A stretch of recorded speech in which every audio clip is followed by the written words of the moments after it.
our game is finally starting, guys, after a little bit of delay here. We will have to do a small, I think, positioning here of the sponsor logo in a moment, but other than that, we're finally getting this show on the road. It's about time we got good to go. Did you say, sorry, I've already forgotten. Were you going to do the observing? I can hone in on you if you would like, Rifkin. I'm just gonna edit the Ting thing to a little bit down, and then we'll be Gucci.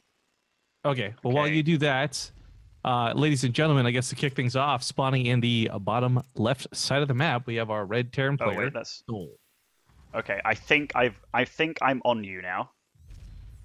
Okay. Also, do you know about operating these scores and stuff on the overlay? I guess we'll get all this out of the way now. Just double check this. I'm pretty sure it's the same commands for WCS. Shift 1, for example, should add 1 point to the top player. Control 1 would add 1 point to the bottom player. Got it. So it's 0-0, everyone. We're just starting, but forgive me again. We don't have our normal observing setup here. Good guy to Muslims covering our asses. But anyways, his opponent at the top right going to be the blue Terran player Cure. Right. Servers, mid servers. Yeah, let's remake.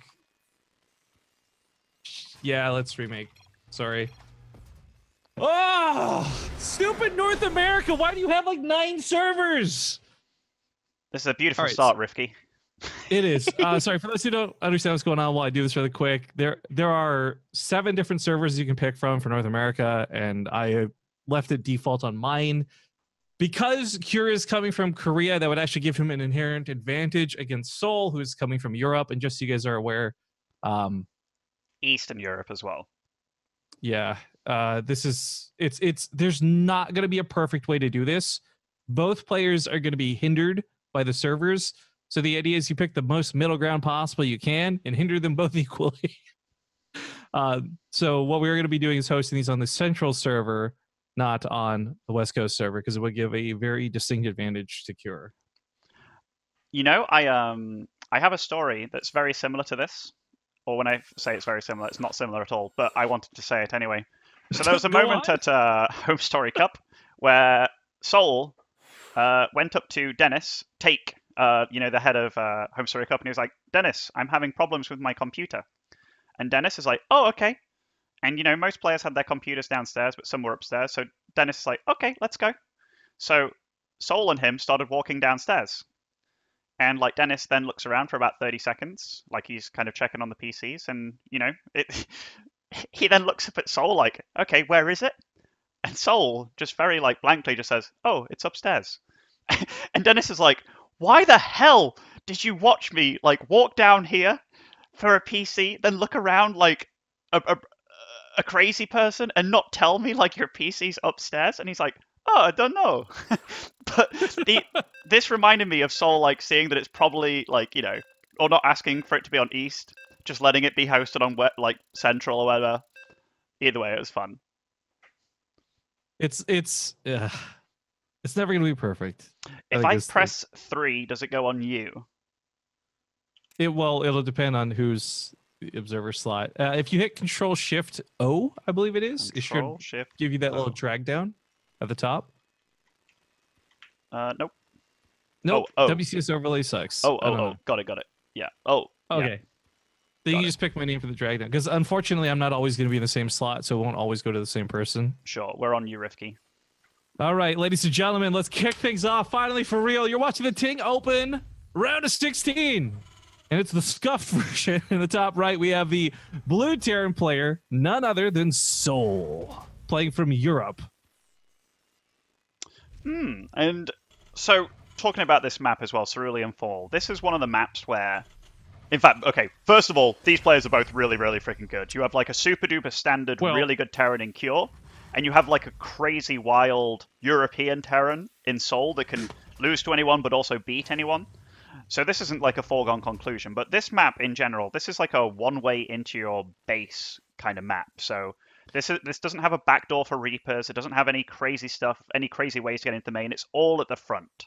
So just talking about these builds, we have Cure opting for a barracks first, then a gas, which usually means you're going to get a Reaper and then some Marines afterwards. So he's already compensating for the fact that it is a map with only one entrance, which means he might be able to be a little bit greedier than Seoul, but he's already making his build as so. And at the bottom left, it's Cure, guys. My bad, my bad. Too excited, too excited. Oh, should I enable the music, Rifkin? Yes. Okay. Adds drama to the background. Let me make sure that it's a good volume. Well, the Reaper thing is really interesting. You bring that up, just while you fiddle, because we've actually seen, and I know it's not relevant to this TVT, but Protoss have actually been building differently on this map, specifically low ground styles, because of the way you can block Reapers out like extra. Mm-hmm. It's a very interesting map. I don't think the other maps, like every other map, has a hop up spot, right? Most do, yes. We already see like little deviations in their play. So I talked about the barracks and the gas, but we have Cure actually going for a second Reaper really fast, and also his second gas really early as well. Like even before a factory or anything popped up. So very peculiar. Not bad by any means. You have Sol here with a Reaper and a Marine, then he starts his reactor. So this can easily fend off. You know when people go for the Reaper and then the SCV as well to poke up at your front? That's always very annoying, but this holds that off. But against two Reapers, it won't. Yeah, Reapers handled really well too, are just so good. The little nuance that comes down with a grenade, the way you can dodge out hits and escape a Hellion, all these little minor things add up very quickly. But Cure comes in for the attack, and it's an easy first kill for him. Oh, and this ends up being a Reaper versus Marine. So Cure, he absolutely hoped something like this was going to happen. Got the SCV running away a little moment there. Yeah, a little bit of a bluff, right? Cure should have gone in and killed the SCV, so Sol preemptively pulls it away, but weirdly enough, the Reaper just leaves. So the command center finishes up. And, I mean, losing an SCV doesn't matter. It's losing the timing of the command center that matters. Yes, he gets the SCV, he gets a little bit of a scout here. One thing that Sol could have done, by the way, like, he would have definitely finished that CC if the Reaper came in and shot it. Then he could have loaded up the SCV. Ah, yeah. But he was a little bit worried and, like, thinking ahead a little bit, but also thinking behind at the same time, I suppose.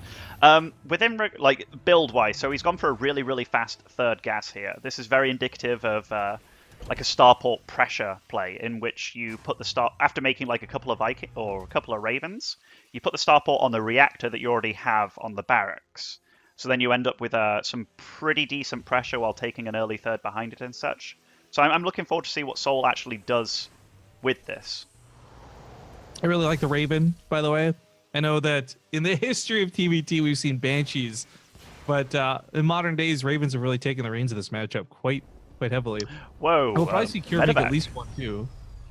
Cure's already got a medevac on the field, so a Widowmite, this is very unusual. This is something you don't play often against in Europe or NA. A Widowmine drop, like the Widowmine's not as effective in this matchup, because it only gets the SVs down to 5 health, but this can often... The Marines can execute them. Yeah, this can often catch people unaware, and Sol played pretty greedy here. He didn't get a Cyclone out, he just went straight for tanks. Yes, earlier Ravens and stuff, but that Cyclone can be very useful at defending anything like this off. Oh, but a tank, like this tank's really beautifully placed, so while I said it wasn't that expected, he's definitely going about this in the right way. Ooh. But so... Takes out the tank. And a good look at this, by the way. He went for the surround on the tank as well. Oh, the interference matrix is going to keep it from picking up, too. Cure can't get out of there with the medevac. Well, he will get out of there with the medevac, excuse me. We'll get out of there with the Marines. That was really well handled out of Sol. And it was, yeah, for sure. But I also really like the fact that Cure went for the surround with the Marines on the tank, so it couldn't be repaired even if he wanted to. That was also very cute. That was clever. Some things to note, though, just we didn't really cover this in the opening, but to bring up now before action starts again, guys. Cure playing from Korea, Sol playing from Europe. This is going to lag. This is going to be a whole day where there's not going to be perfect play. Some of these plays are going to be messed up a little bit by lag, whether it's a small Reaper engagement or possibly trying to pull away with the medevac before Raven interference matrices and stuff like that.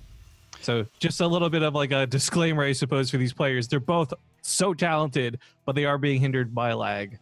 This is one thing I'm always very impressed by, when players build a unit, but then utilize that unit over and over again, like he's doing with the medevac here. I also like the fact that Cure was utilizing the grass on both positions, but this drop's definitely going to do a little bit of damage. And we talked about that Widowmine earlier, right? Like how it got these SVs low. Soften them up. So it wasn't just for that initial drop, it was also for this one. So Cure's game plan is very much, it's very solid. It's a multiple step process for him. He has killed a lot of SCVs with this attack, too. 10 go down, the medevac dies, so no escape this time around, thanks to those Vikings. And I mean, 10 SCVs hurts. It's a mirror matchup. That's a pretty big deal. But at least Soul has a third CC just now finished up, so he's not going to fall tremendously behind in this game. Just going to be hurting for a small period of time. You know what sucks, though? Like, he had to use 2 interference matrices on this medevac twice. Also, it halted this push so hard. And now, look at Cure. He's hiding in that grass right there. I mean, it's not the scariest army, but engaging that's pretty darn difficult. You have to use 3 interference matrices, and that doesn't really leave you much else within regards to your Raven. So we're going to see how this plans out. But a really good scan by Soul, so he's not going to run head-on into that. He won't need much else, though, funny enough. You gotta consider he gave away, like, what, 12 to 16 Marines? Lands the Vikings for the bonus damage, too. There we go. 2 interference matrices on those tanks. Vikings, by the way, destroy tanks and destroy Marines. And wow, clean that up with no problem whatsoever. If he didn't have the Vikings on the ground, I don't think he would have had the DPS to brute force that. Now Cure's forced to land his own Vikings, but a Liberator, ironically, shows up and starts sniping Vikings on the ground. What is this weird, bizarro world we live in? This is TVT, my friend. Like, the matchup is so different to how it's ever been. It's so volatile, so quick, and Ravens play a bigger role than they've ever played before. They are the greatest counter to most things you'll ever see. Wow, there was also some Raven harass going on. Killed 13 SCVs. Yeah, this did not go without punishment. I mean, Soul got a really good fight out of this, make no mistake, but Cure fighting back, still maintains a 10-worker lead despite these losses.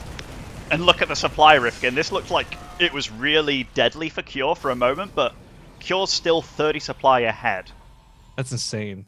It's truly insane. He took a greedier third. The drops killed like 10 SCVs. Then he lost 4 tanks in his fight, but still manages to deal like equivalent damage on the other side of the map. And a 40 supply lead, that is nothing to scoff at. Also, he has 1-1 finish now. That is a huge lead for our Korean Terran here. I do want to back up, though, and just give some huge kudos to that attack out of Soul, though. That was really cool. I think if Soul had executed that without taking the Raven damage back at home, because he did have 2 like idle Vikings, I'm not sure how soon they were made or not, but if he didn't take those SCVs, Soul would actually be totally controlling this game, all things considered. But being down upgrades, being down workers, now having lost that army that he had initially pushed so hard with, this is a tough battle for him. On the other hand, though, what balls of Cure to know that an attack's coming at him and to send one of his Ravens to the other side of the map to know that he can hold this off relatively decently without too much damage, but also deal economic damage on the other side of the map. That's some pretty top tier play. And now getting in this position here, it's very hard for Soul to know where his opponent's going to attack. I mean, he has the sensor tower, but it only just got up, so these tanks are very defensively placed. And now his third's under siege. This is a nasty situation for him. He can't fight this. He's outgunned like 3-1, and on top of this, he doesn't have the Vikings to take any kind of air battle. Double drops go right to the main base. Heart of the production getting compromised now for Soul. And these Marines are way better upgraded. And they have medevacs. WW is called. A nice, swift win for Cure. Yeah. Of course, it's game 1 in what is possibly 5. And people have been asking about the next match or the other match. Tasia and Kellazur is not playing out right now, guys. That's coming up next. They are waiting for this match to finish first. So don't worry, you're not missing it. There's no other stream covering another set of games. We're casting all 5 best of 5s here on BaseTradeTV, myself and the Muslim.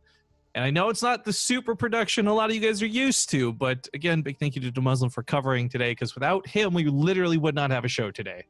What can I say, boys? This is what you get when you hire a British man to come in. He can not only come in, he can also take over. Yo, I actually I love so much about British stuff, like BBC. I watch more BBC, I think, than I do like any like American television.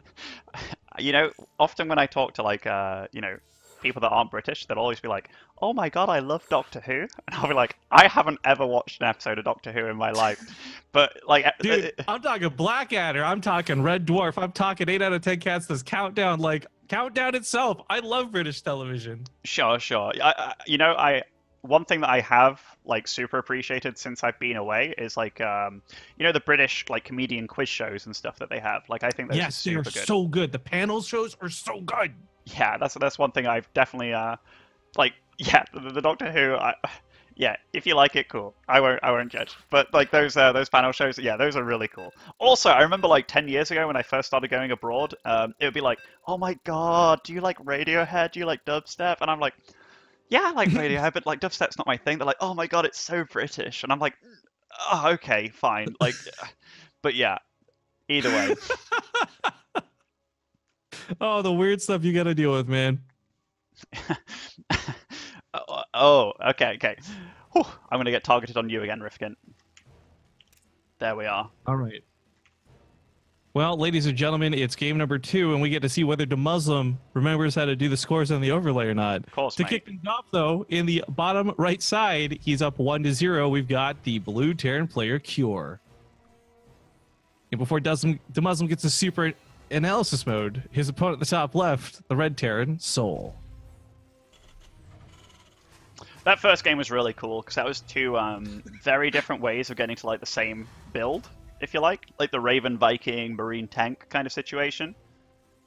With Wait, oh, there's someone in Twitch chat named Cure, who I'm assuming is not Cure on account of the fact that Cure's Korean. But shout out to that weird coincidence. Sorry, checkmark caught me a little off guard there. oh, there's a checkmarked guy called Yeah, Kyo. his name's Cure. Yeah. Oh, it's too weird, too good. Totally playing, he says, Kappa. Yep. All right, dude, quit stream cheating. Not okay, man. But man, that was a great game one. It was fast paced, which is always exciting, but also really meticulous at the same time. Both Soul and Cure's mindset for that game, like, I didn't know what to think of it because Cure just came home. He literally just ran home. Like, was he just gonna proxy racks and be a little shitty for his first series of the day? No, Cure brought his like A game. Oh yeah, I mean they both did like a very very serious strategy, and why wouldn't they?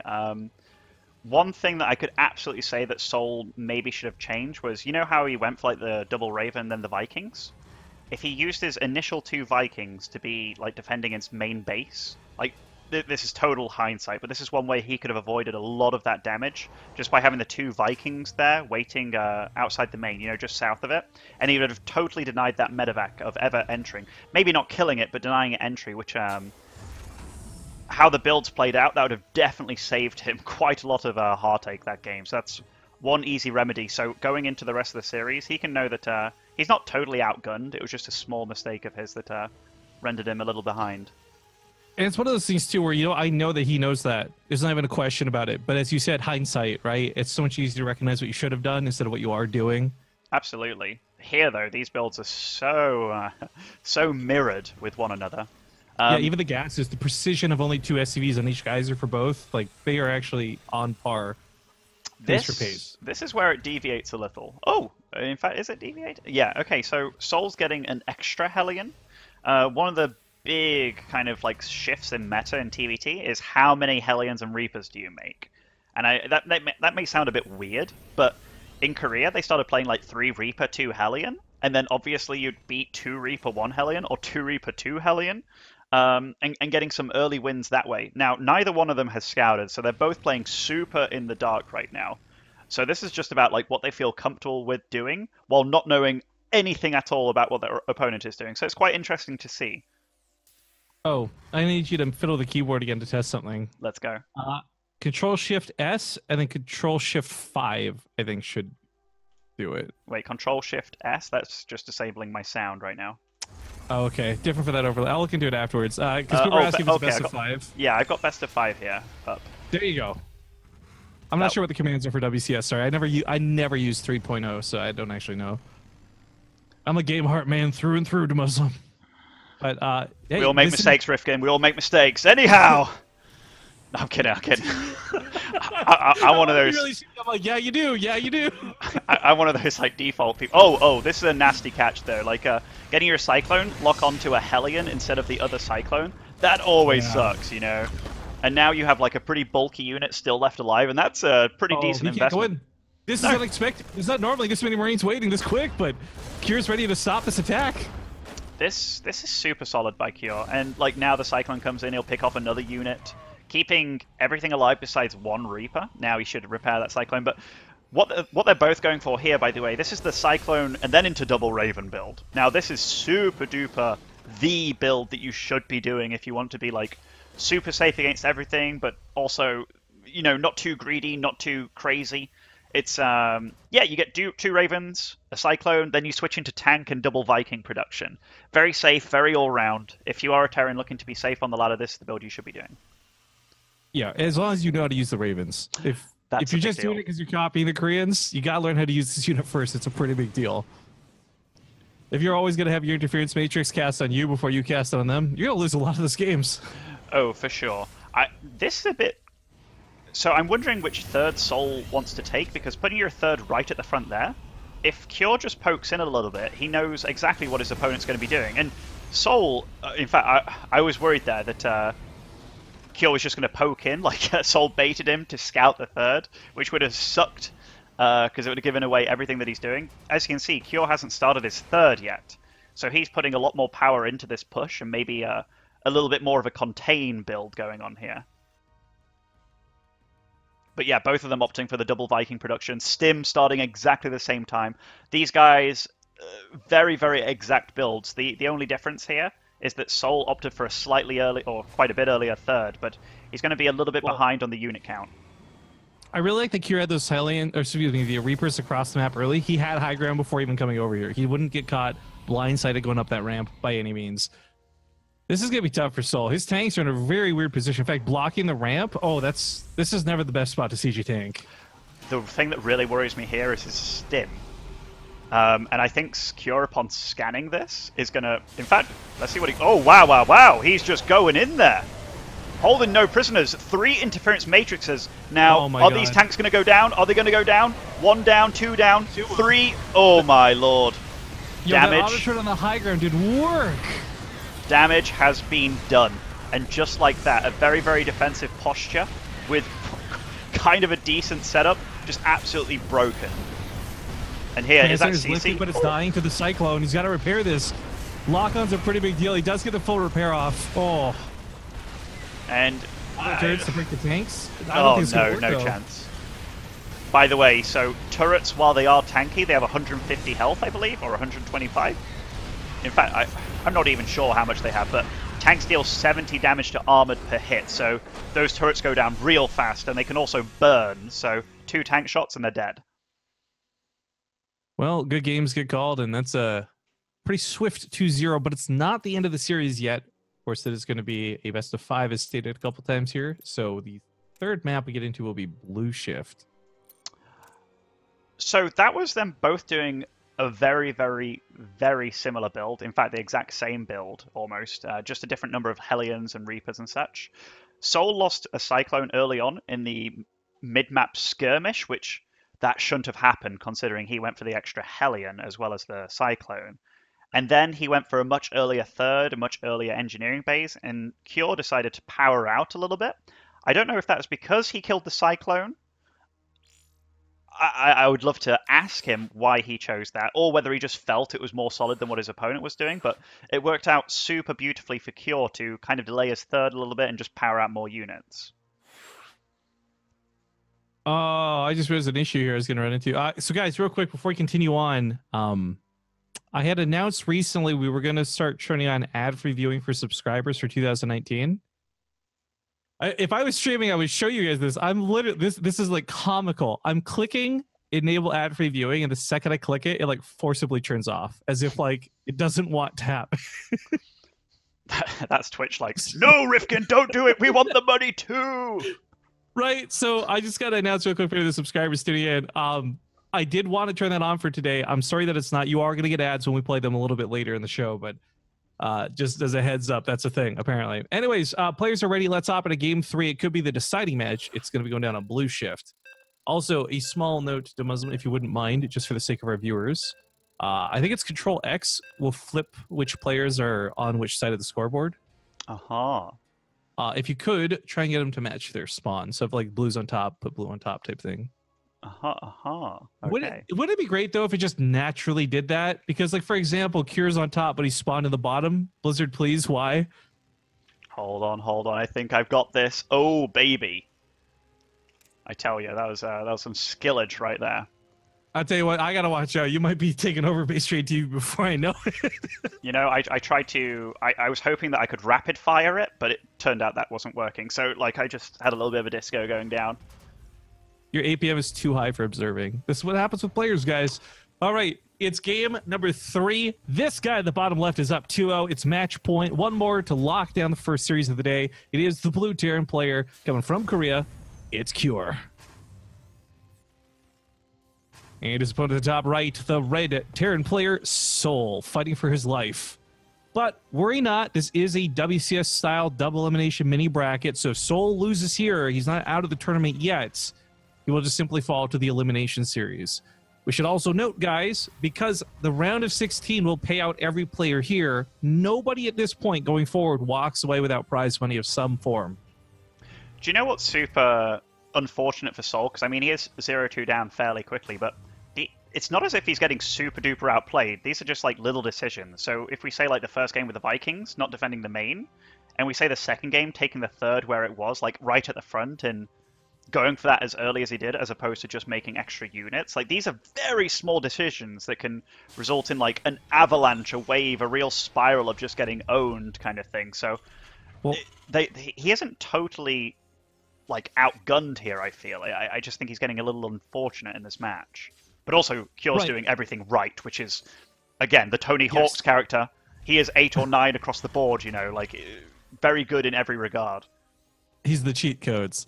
No, actually, you nailed it there at the end. That's exactly what I was trying to butt in with, because I think most other Terran players wouldn't see that opportunity. They wouldn't choose to send a Raven across the map when they're losing a fight at home.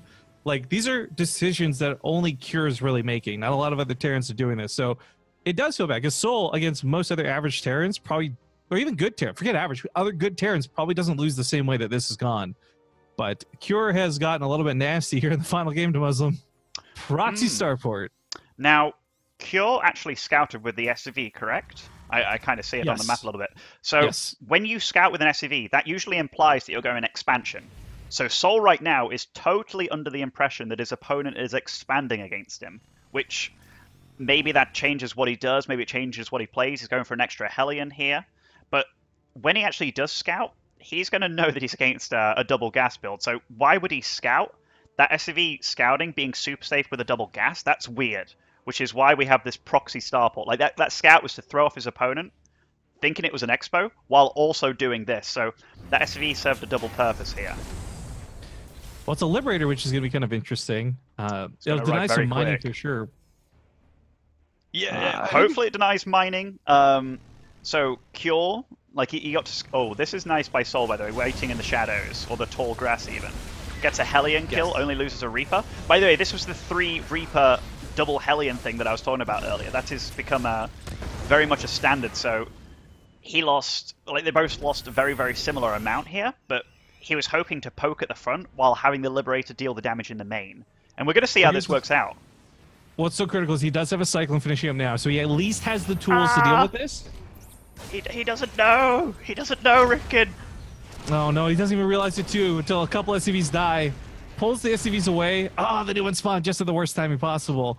Cyclone can come back and deal with this, but if he does, he'll lose some SCVs in the natural base as well. He knows this, but this Liberator's got to be the priority target. By the way, you know, you often see Terrans, they'll, like, unsiege their Liberator in a situation like that when it's undoubtedly going to die. You might as well just deny mining for a lot longer. I wish I had that cool graph that you show, you know, where you can see, like, the denied mining and the mining in comparison. But I wonder if you can. Does Shift I work on this overlay for you? Shift I? No. Ah, it's a Game Heart exclusive, I guess. Game Heart. The more I'm here, the more I'm missing you. But so like the damage was really done there. That was a lot of denied mining. It's not all about SCV's kill. The mining that was denied. Oh, and he's forcing a turret here. That also may not look like a lot. But every spell that oh man. These are bad times, Rifkin. Making you use a turret, which is technically like having an extra cyclone or something. Oh, I'm getting my internet connections unstable in the middle of the screen. Oh, great. What? Is it just not meant to happen? By the way, you can't see the graph, but to let you guys know, this dipped down to a 1,200 mineral difference for the minute or so that it was doing damage. Now, of course, that averages out, ends up being more like 600 minerals, but still, that's a lot. For sure. And even this Reaper getting some work done here. On the other side of the map, he's building up his Raven count, so he's actually 0 Ravens, 2 Cyclones, 10 Marines. Soul's already got 2 Ravens out, so as long as he can keep building up energy, he's actually not in too bad a spot. Like, this can be totally overlooked right now, the damage that he's taken thus far, but Ravens are so valuable. What's up? Another request from chat, if you could move your cursor off the middle of the screen, apparently. Okay, yeah, I got too excited. I just left it, like, lying around. It's all good, man. We're learning, guys. The Muslim doesn't normally do this. He wasn't expected to today. He's been a real trooper, stepping it up, so...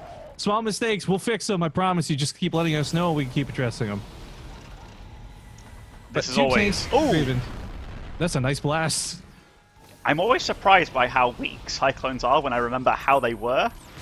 Right? They were, what, 240 health or something before? 180. No, 180, excuse me. Yes, 180. I can't remember what they first started off with an insane amount of health, though. Like, when Legacy of the Void, the beta first came. Yeah, you would know. For those who don't know, the Muslim won, like, every game just doing Cyclone Hellion, and that was it. Over and over and over and over. I was there to show Blizzard, like, you know, people tend to forget this. If you whine about imbalance, if you're a real good whiner, you should also whine about your own imbalances. And instead of just saying, like, it was really strong, I showed it was really strong. So, like, yeah, I didn't want that in the game, man. It was too freaking good. Because it was like having 200 health units with the current damage that they deal. Like, that was absurd. Like, that was way too good. Also, well, Soul has...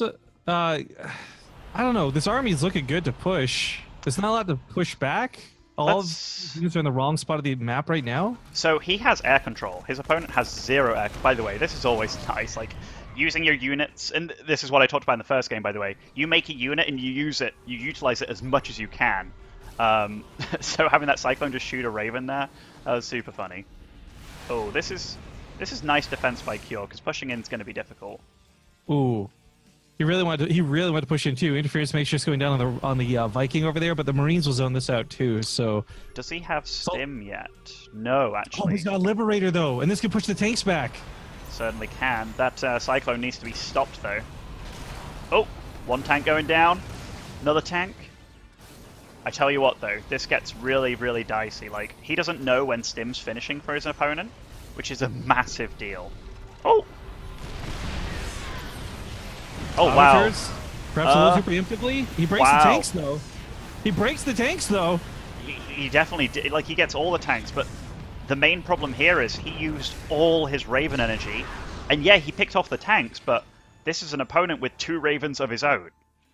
Like, we just saw how valuable those Ravens can be. So the fact that he's got 6 turrets available, or 3 interference matrices and 3 turrets, that's really, really kind of crazy to go up against.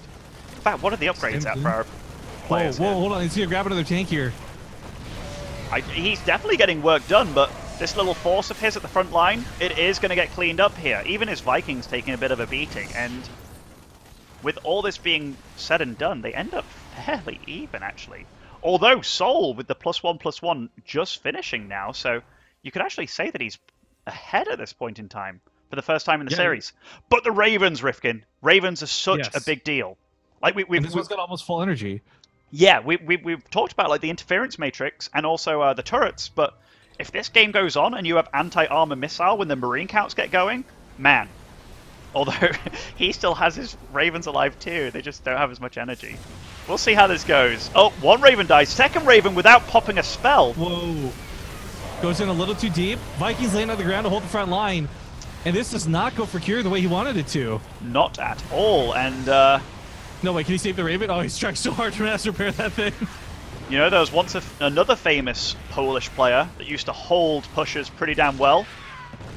Goes by the name of Tarson. Oh, Tarson. Oh, my God. Tarson holds, but this is Soul holds. It is something in the water over there, Rifkin. Something in the water. I have legit not heard the name Tarson in so long to Muslim. You just blast from my past. First, you posted pictures of Idra working out. Definitely Idra working out on Twitter. Then you're going to bring up Tarson on a cast. What year is this? Mate, this is whatever year we want it to be. And... You know that I also have another story of Soul. So once Soul was out and about, and maybe a little worse for wear, but Soul went to open a door to a club, and he, like he didn't even do it that like it didn't look that bad, but he just ripped off the door handle. So Soul is a powerful young man. Yo, was it Soul or was it Swole? Jesus Christ. Mate, he is both. He is both. So, Ooh, okay. oh. These Vikings Oh, are in a great position, by the way. This is something that he missed out on in the first game, but he is rectifying himself. Well, if Kyr's paying attention, even with lag, there shouldn't be a problem. But, actually, Marines can catch him on the backside if they retreat. Kyr's not going to realize this happening because it's a little too late. And Soul capitalizes on this. Come on, I love the medevac. There we go. Mate. Oh, my God, I can settle at 4 health, but he's still a huge victory picking off just that first medevac. Oh, I tell you, man. Maverick. He can pull out the moves when he wants to. And now the resources lost tab, 8.3k against 5.9. Soul taking his 4th as well, quite a bit faster. Oh, in fact, no. This 4th is already up for Cure. So Cure leapfrogged ahead. He knew the early game didn't go that well. The Raven push didn't go that well. But he took a 4th behind this. So if he survives, he's in damn good shape. Also, he caught up on the upgrades. He's not too far behind in that regard either now. Man, that always worries you, though, if you're a Terran, and you see that your opponent has a 4th already up, but you don't realize that he's actually behind in supply. Ooh. There's going to be a weird wrapper from the top side. Soul's got one awkward tank, but it might just be what he needs to give him the warning about these Marines coming in. Mass repairs on the planetary are not just denying mining, but also eating up resources. But Kyr's not going to stop and deal with this at home. He's going for broke. And look at this timing. Look at this timing. Oh, this is so sick. Right before the PF finishes. But Soul does have reinforcements. It is 2 tanks. They can deal significant damage. Oh, he's going to repair it. He'll keep this alive. Yeah. Can't break this. Oh, no. Go back to repairing. And Soul holds, and yet again. This is really impressive play by Soul, honestly. Like, this is a lot of pushing going down. And now the supply's in his favor. His 2-2's finishing up. He's got his 4th base going. He's got to watch his back, though. Kyr wants to break this from behind. There's that tank giving that early warning, so the Marines stim on top of this. All of Kyr's Marines are so low from overstimming. Picks off the tank, gets the medevac. The planetary goes down, and supply blocks Kyr. This game's getting really out of hand, and Soul is riding this wave. Mate, muscles of Poland. And he has plenty of them. Starting as +3, still making tanks, going up to like the 7th and 8th gas now. Okay, the next stage in evolution in TVT is about to be upon us. This is where they start adding like 2 extra starports. They start getting Ravens out on the map. But this could be a bad rally. This could be a bad rally miss. But no, Soul, quick to act, gets the siege up, and this is a decent victory. And a big wraparound too by Soul. GG. GG. Oh, getting someone like Kyr to type GG is quite the accomplishment, in all honesty.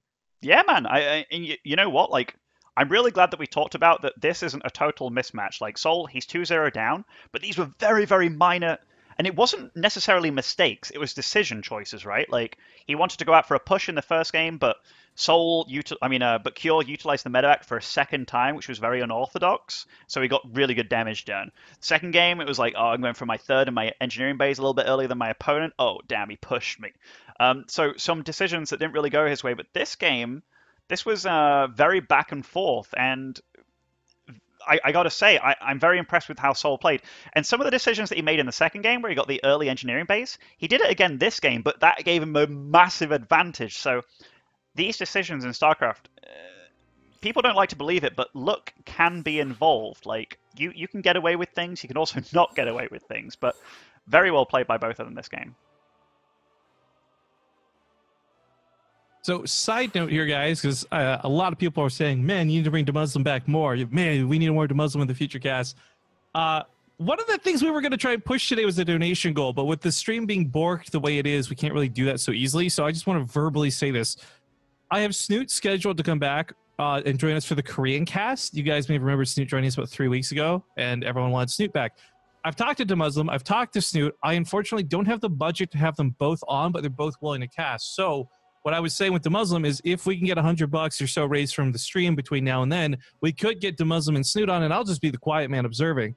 But or maybe I'll chime in. I don't know the oohs and ahs. But the point is, if you guys want more Muslim, it's good feedback to have. I know Muslim's looking to do some more casting. I would love to make this happen. So just FYI, if you guys donate anything today, we'll be putting it towards trying to make that happen.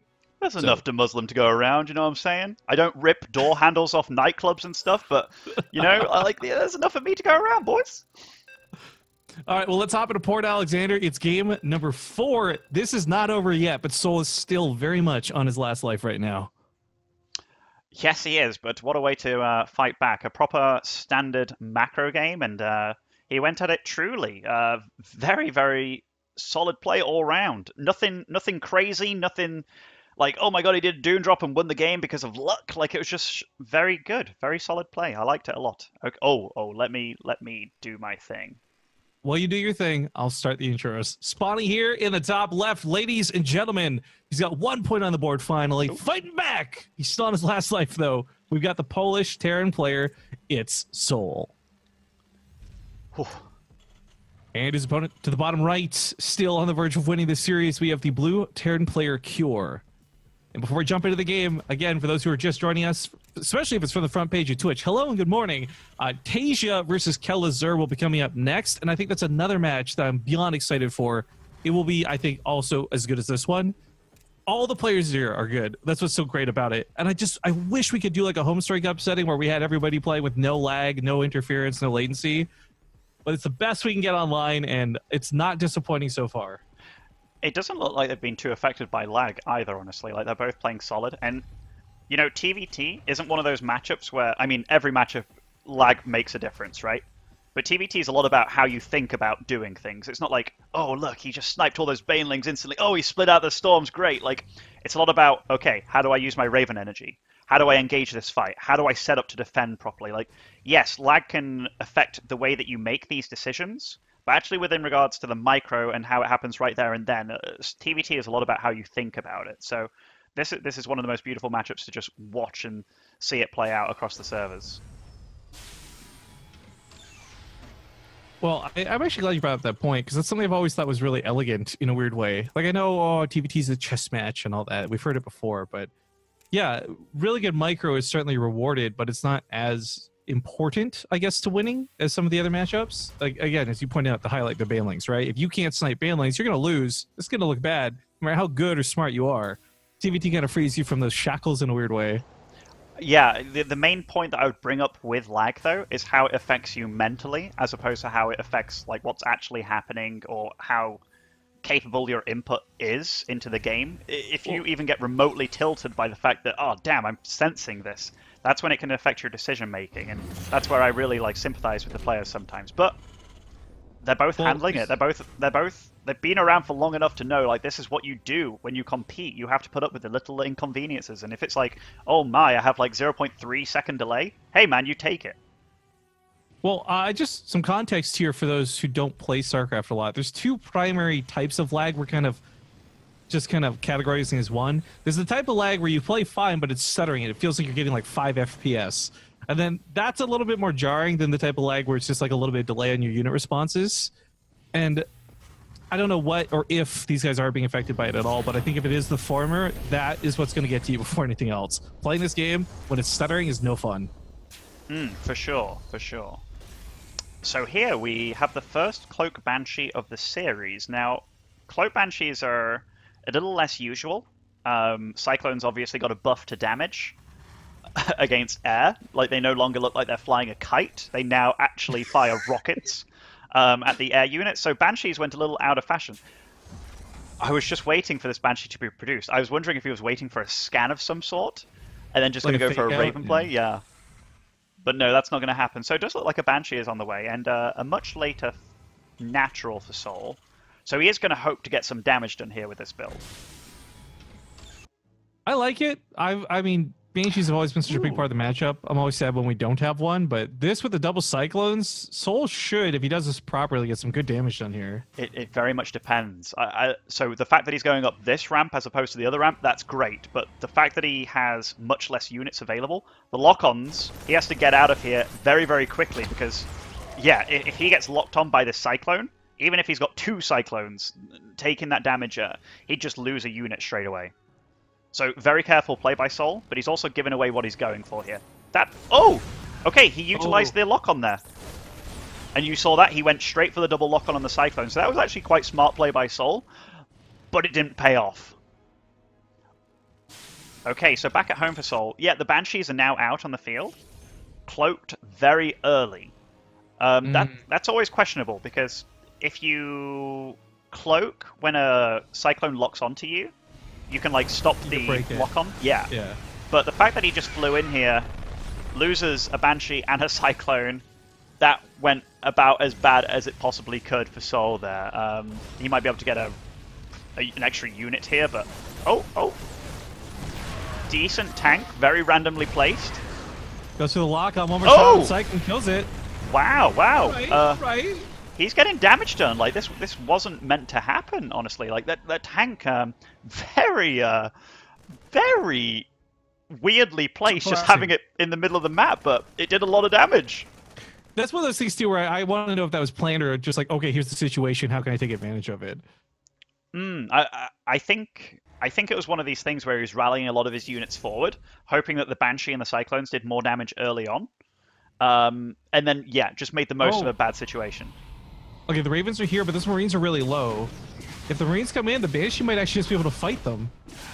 Auto turret? By the way, perfect. So often you can think about like trying to get rid of the Banshee by killing it, but if you just interference matrix, that's always the choice that's like in the back of your mind as the less good of the two. But getting rid of it and stopping it from dealing damage is way better than like losing 2 extra SCVs but killing it faster. Right. So here again, like I wouldn't be surprised if he interference matrixes it again, just to stop it from killing stuff. No, he's got enough units here. Now the Vikings should fly up. The little mineral choke there was a little bit scary for a second. Grabs a Marine on the way out. But that Banshee definitely did a lot more than the other one. It also used the energy of the Raven, which is a big deal. Do we have any Ravens for Soul? We have 1 Raven for Soul. Now, this matchup very much turned into like Ravens kind of being... In fact, it's kind of weird, right? Like, Ravens, the anti-armor missile damage went down, but Ravens are getting used even more in this matchup. What? The anti-armor missile, like, it's no longer there. No. I'm wanting it. I'm wanting it. This one Cyclone walked past the whole army. Like, Cure just barely missed him, but he walks in here and he's not being dealt with. And Soul's keeping on his toes as well with it. So this Cyclone's dealing quite a bit of damage. But look at that very forward bunker by Soul as well. The bunker's behind the army. How is this gonna go? I mean, he has to. It's desperate. It's his last life. It's his last game. He can't not deal with these tanks, but he's not dealing with the tanks. Oh, man. This was a really good push by Pure. I feel that this forward CC actually blocked Soul up. Yes, he got funneled in. Yeah, so, I mean, this is not the first game that we've seen Soul do this, and it's definitely worked against him quite a bit here. These Ravens, by the way, they are almost able to get turrets out. They do get one turret out, but... Tank gonna die on the left side? No! Landed Vikings now! Oh, friendly fire damage! Actually, working against Soul there. Mate, this is so carnage. Down to the wire. Yeah, this is carnage. I do think Soul's gonna hold, because he does have the tank count. But Cure behind this, he's been getting stuff done. Like, this is a command center built on location. Oh, and he's still under fire because it's forward third. Oh, also, no. He goes to break this with the tanks. If they were both together, he could have, but the other one's delayed. Do you know what's sad too? He's got a tank below his natural right now. Like, just sat there.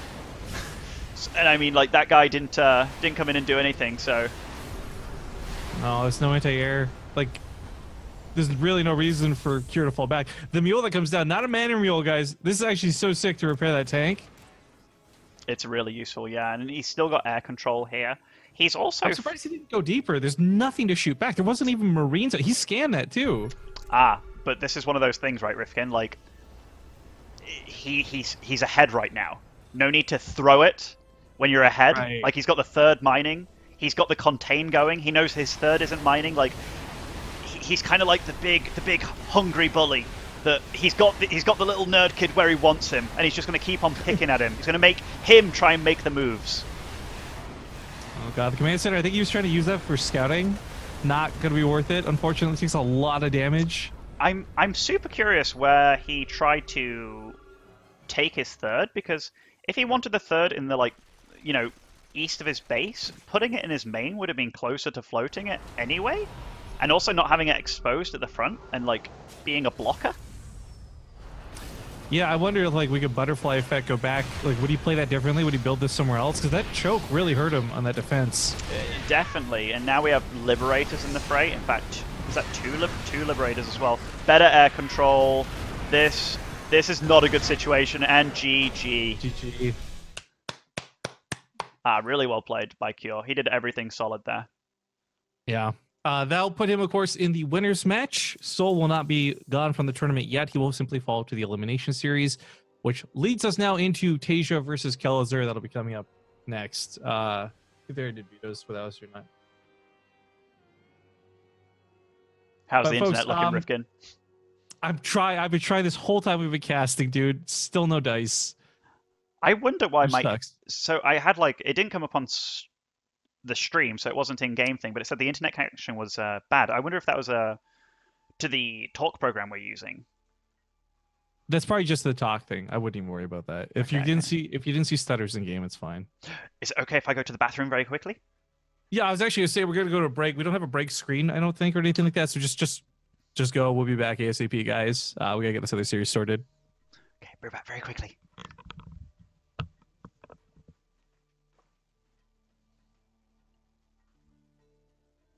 For those who are still here watching, whatever the case may be, again, this is not the production I'm happy to put out for the day, but the Muslim's doing a really great job covering our asses.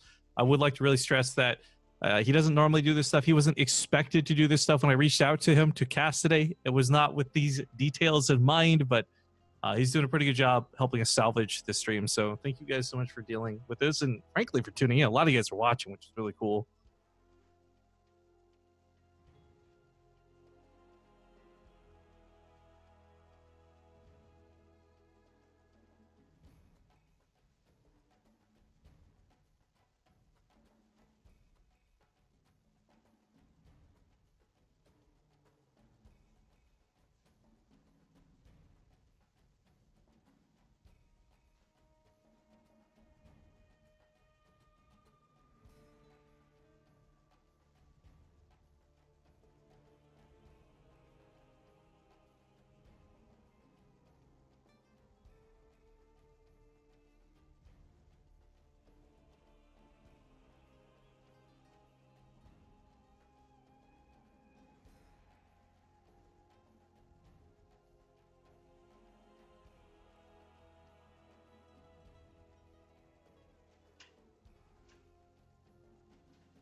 I am here. Welcome back.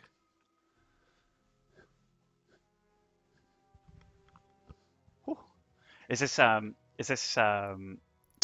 break screen right now? I mean, whatever we're just. Oh, I mean, whatever. like, is it doing commercials now? Oh, but they can probably see anyway if they don't have the commercials, right? Not everyone gets commercials, right? So it's whatever. Okay. I think we'll just be this long. Maybe I should put the Idra weightlifting thing. You know what, if we do this quickly, it shouldn't be too bad. It should get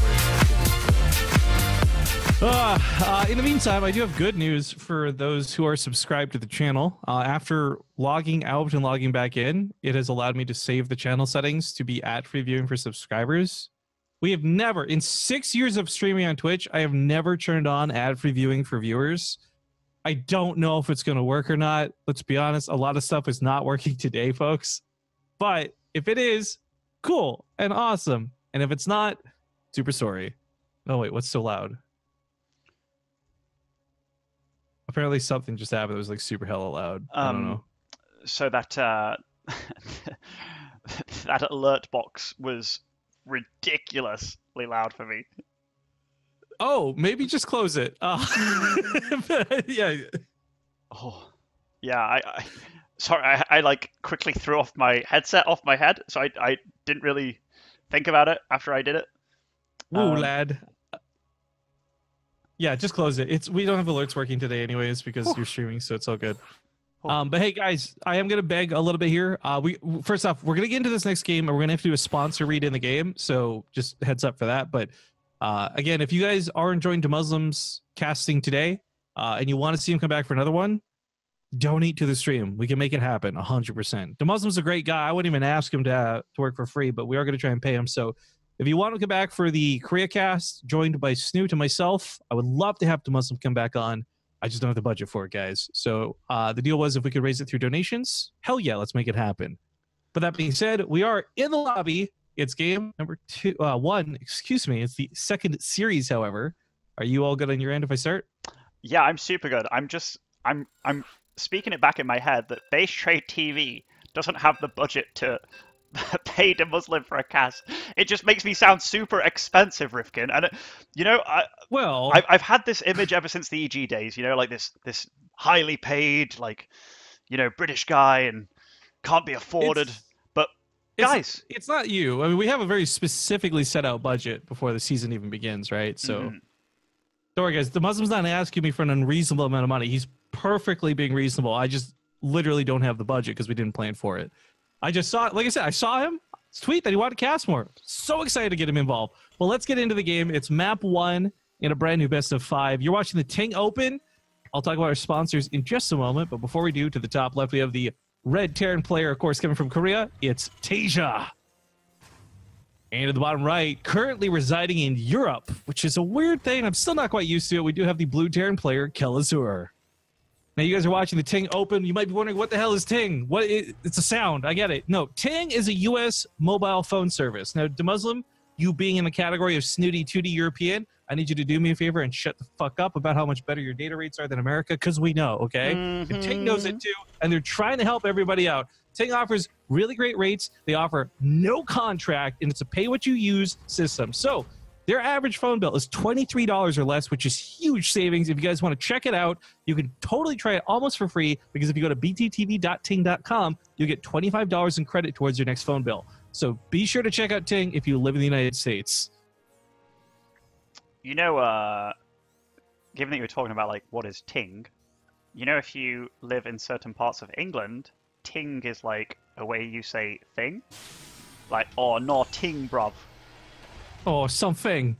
Ting, mate, yeah, bruv. Yeah, like, whenever I used to speak to Bling, that's all I could think about was how cool he sounded. But, yeah, no, Ting, man. Oh, in fact, it's kind of like Jamaican too, right? I guess because Britain kind of has like 1,000 different accents. Yeah, if you say certain things in British, you also sound Jamaican. Like, if I say, like, a bacon, or if I try and say a beer can, I just sound like a Jamaican saying bacon. I want some bacon, man. Yeah, yeah. I mean, you put the twang on it yourself, but even if I just say like beer can, I just sound kind of a little bit Jamaican, you know.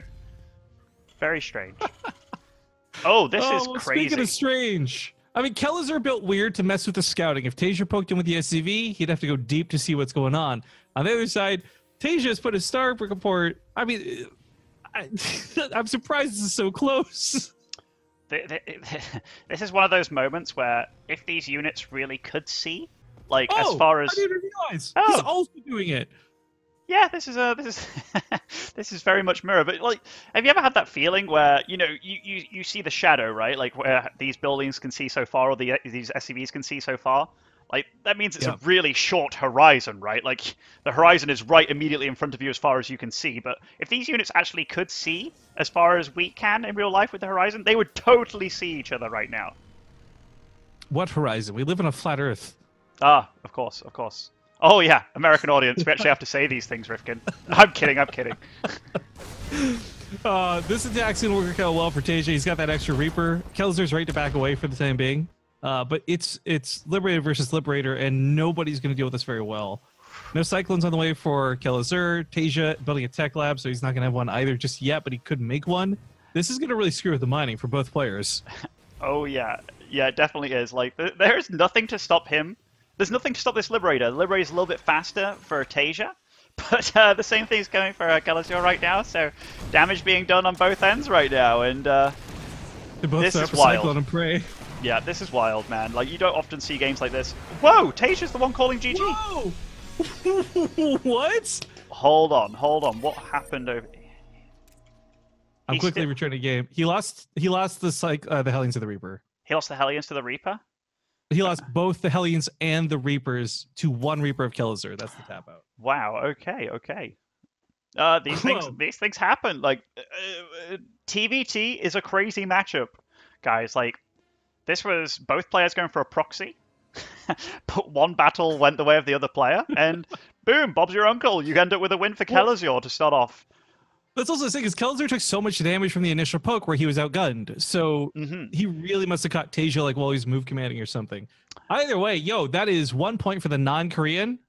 Damn impressive to start off this series with. Very, very unusual. So, yeah, they both opted for like this double gas build where you get gas, barracks, gas. Like they both did it. Then they went for like proxy starport. Taeja's was closer to his opponent's base, which technically meant Taeja had a little bit of an advantage in that regard. But man, Kellazur worked with that, and frick, you don't often see games like that. Okay, I'm inside Rifki. Ooh. Yeah, we're getting a player. Taeja's got to join the lobby for Automaton. Couple things to address here really quick. First off, T2 Elsor wants to point out the caster set the chat rules and the commentator breaks like 3 of them in one moment. Guess what, guys? You're in chat. We're not. We don't have to adhere to those same rules. Get wrecked. Secondly, I actually just finished casting a game specifically. I hunted down a TVT, Taeja versus Alive. Put that up on YouTube just yesterday because I was like, let's get a good feel. What is Taeja's TVT looking like right now? They dominated that. So watching this go, not only a mirrored matchup, but a really weird build proxy on both sides weird matchup. Like, I don't think that first game's really an indicator of how the series is going to go, but it's certainly a fun introduction to this TVT.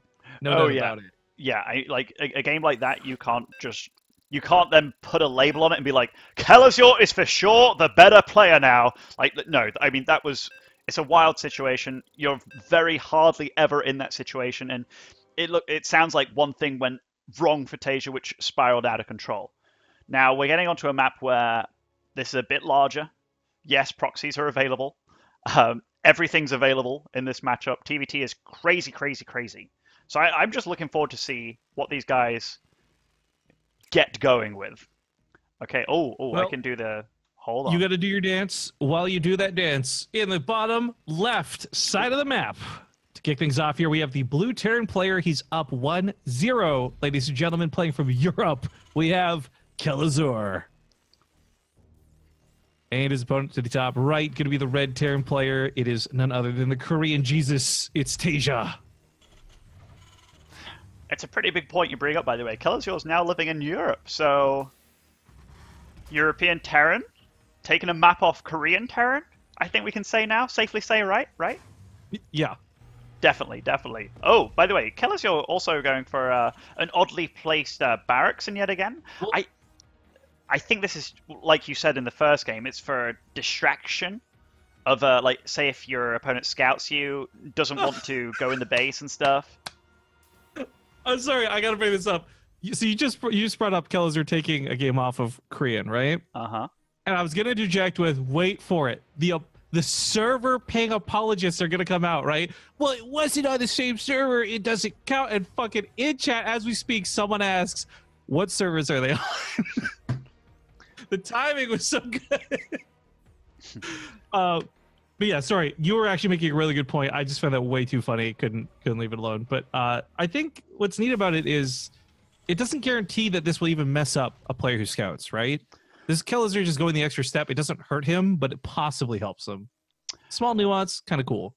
So there's positives and negatives. So if you get scouted and you don't go in super deep with your SOV, you can assume it's a proxy T-Rex, and you have to react very quickly to seeing that, right? Like, you have to react so fast. By the way, Taeja looks like he's going for the same thing as the first game with his... Are they both going for the same thing here? You see these proxy SCVs just meandering across the map? This is nuts. But this positioning of these production facilities by Kellazur, it's also extremely risky if, like, that tank push comes across the map, because very often you siege the main base from the lower end of the cliff.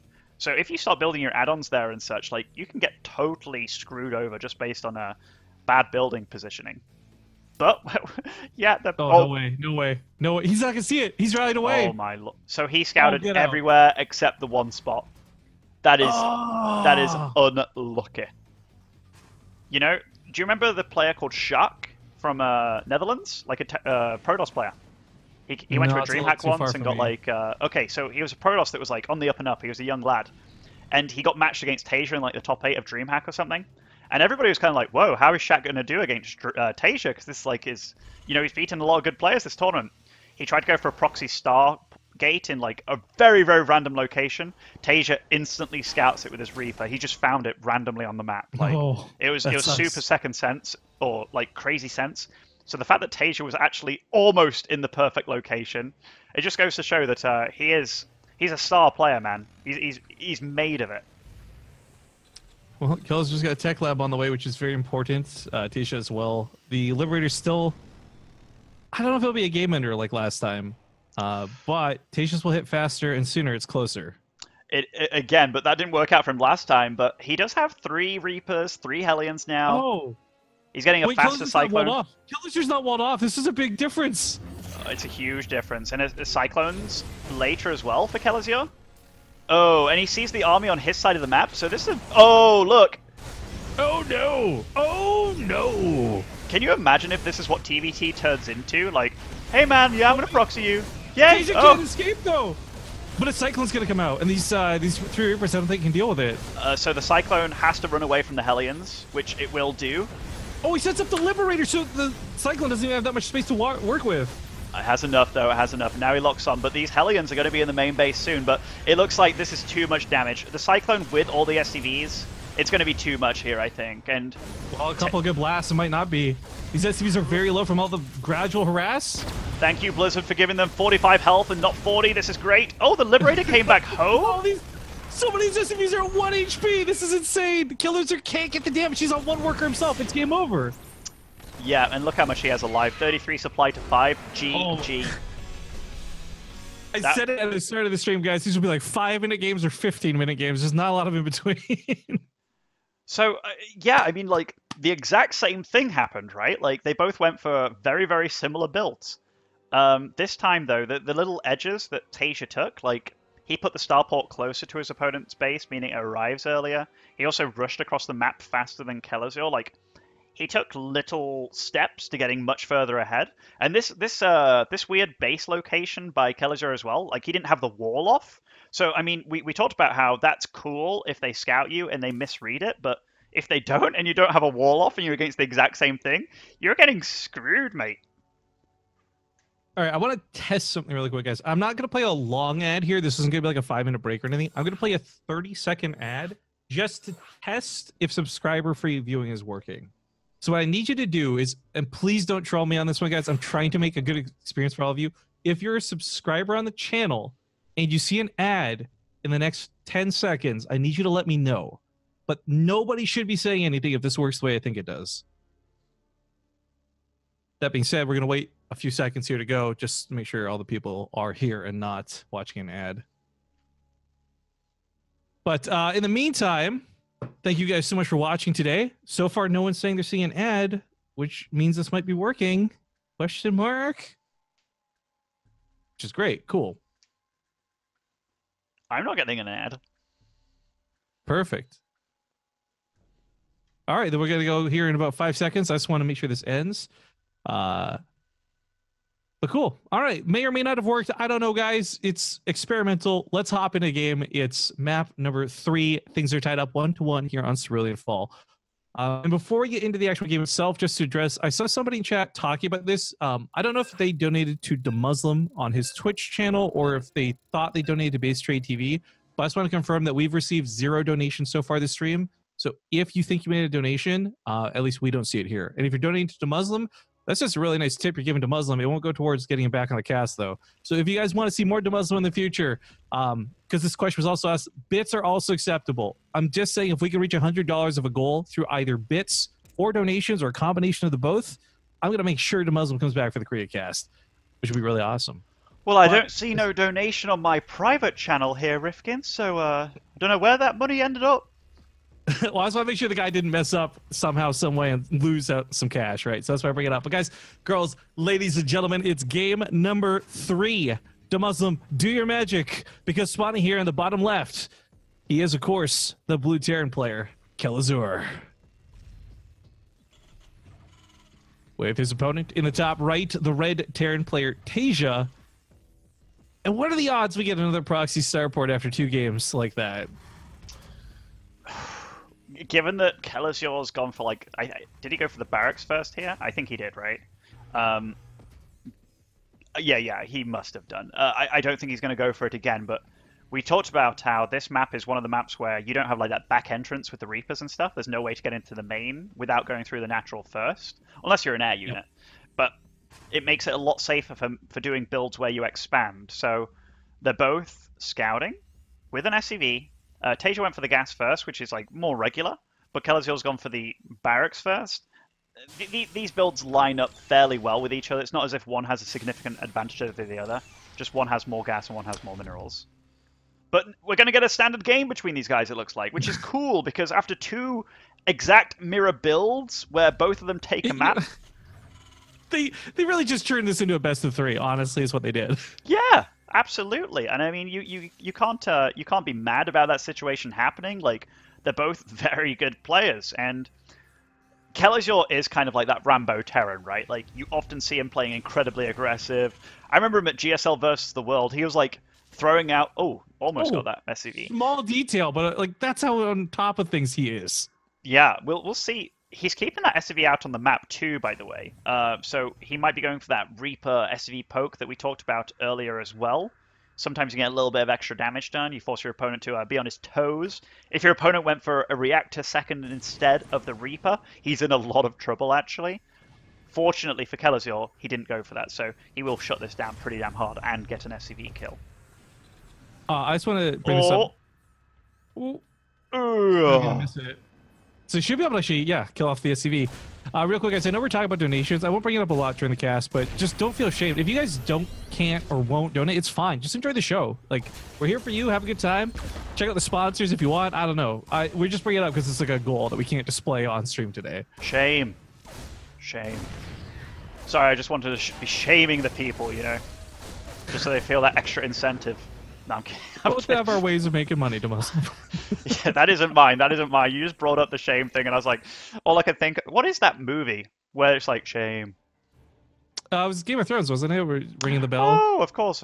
Yes, of course. Feels like a movie, though. So good. Yeah, God, I can't wait for this last season. We'll start walking the individual viewers through the streets naked, like throwing things at them just because they can't donate. That feels super freaking bad. Okay, this is going to be a little bit awkward. As the Reapers do get up here, they're going to delay the starport a bit. Nice moves for Kellazur, but he's going to lose these Reapers. You brought up that the thing with Soul about building a little bit differently. I want to point out that last game, too, for Kellazur was not necessarily a loss if he had walled off. So when you brought up the barracks this game, I really like that he put it in the wall. Like, it was a small detail to hide them and mess with the scouting, but weirdly enough, that may have been what cost him that last game. Yeah, absolutely. And I mean, Kellazur learned from his mistake, which, I mean, is it a mistake? It's a choice you make. Like, it can pay off in one way, but it can also, like, screw you over in another. We'll get away with this Hellion, has been damaged. Will probably get scouting information now. No, runs into a marine wall with a Reaper. So, yeah, they're both playing pretty good, pretty standard here. The medevac again, though. So, it definitely looks like in Korea, the meta is to utilize a medevac here and there, like, definitely in certain builds. Would it be the metavac? Whoa. Yeah, you're getting a little clap for that, man. You're getting a little clap. You're like, that was pretty decent. But definitely strange. Like, I don't see this often. I always feel if I'm doing the medevac, I'm going to run into a Raven and a Cyclone and get screwed. We'll see what he does here, though. And, sees the third as well on location. Good scout. By the way, it's Kellazur doing the medevac, so... Yeah, but he often, like, studies a lot of the Korean games, too. But I always feel this is going to happen to me. Like, I run into a Raven and a Cyclone, and it just gets absolutely shut down, you know? Like, the only thing that he really gained from this was he knows a third is going down pretty early, which you can almost expect that as well. Yeah, maybe bailing would have been the better option. I don't know. At the end of the day, though, for Kellazur, he's not super far behind. Right, like his supply's not dipped like in a big way. I like this forward bunker, but I don't like that by taking this fight, you give your opponent the grass advantage. Right, so the positioning's a bit funny here. Because, yeah, if your opponent's in the grass and he has the air advantage, by the way, if we look at the units too, we have 2 Ravens out for Tasia now that are already on the way to building up energy. Kellazur is going to be finishing his 1 Raven very soon, but Tasia's already starting with the air control advantage, so this is definitely looking pretty good for Tasia. Which, again, you build the medevac, you delay your Vikings, you delay your Ravens, you delay all of this, so yeah, I'm not super behind it yet. By the way, I just got to bring this up before we get the action started. We had a couple of donations coming during this game to Muslim trying to make things happen. I'll read the messages after the game, guys, but just a quick acknowledge to Adon Gies, whose name I'm probably saying wrong, donated $20. Stimfano donated 5. Pello Pass Plus donated 10, and just now Unravel 89 donated $5. Thank you, guys. We'll read those messages afterwards because we have a fight brewing. People know what they want, man. They know what they want. They want the Muslim. They want the Muslim. Okay, so this push is coming. By the way, this is quite a fortified bunker. The bunker, like, you know, if you're Tasia and you scan this, you're probably like, oh, that's nope. That's a pretty, like, tank flower with a bunker center, you know, like it's an unusual pattern. But you pick off the tanks one at a time. She loves me. She loves me not. Yeah, like this is very, very unusual. And he's flying into the main. Oh, this is kind of cool. I mean, as long as he doesn't use too much energy here. Oh, well, actually, if he corrals them and kills a lot of SCVs, then it's fine. Like the supply's working out super duper well for him. Oh my gosh. And he also has more Vikings here too. Very nice play by Tasia. But I love what Kellazur's doing with this. Oh, yes. Because, I mean, he is, like, make no doubt about it, he's behind. He has to do something here.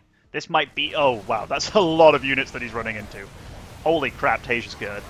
This is really good play by Tasia. Oh, I feel like the Ravens barely played a role doing anything.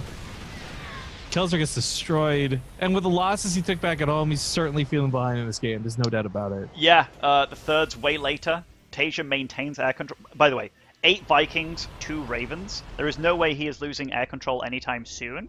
He's also got Stim. He's also got +1/+1, by the way, of all things, up at this point. Going for his combat shield. Like, Kellazur, he is...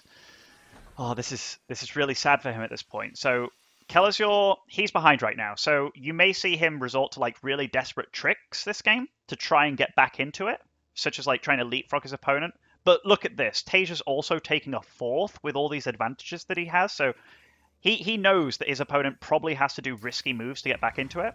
And he's just like, yeah, I'm going to make a depot on the right side. I'm going to be safe. I'm also going to be really greedy.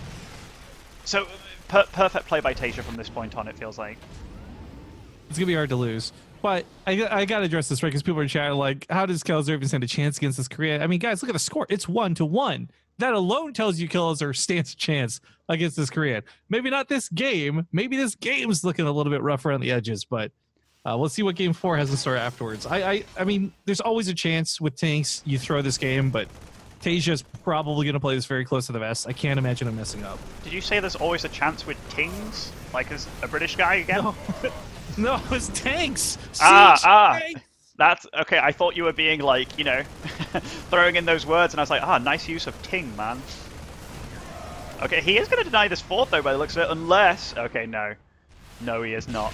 The Armada is here of Tasia. Oh, man. Kellazur can't catch a break.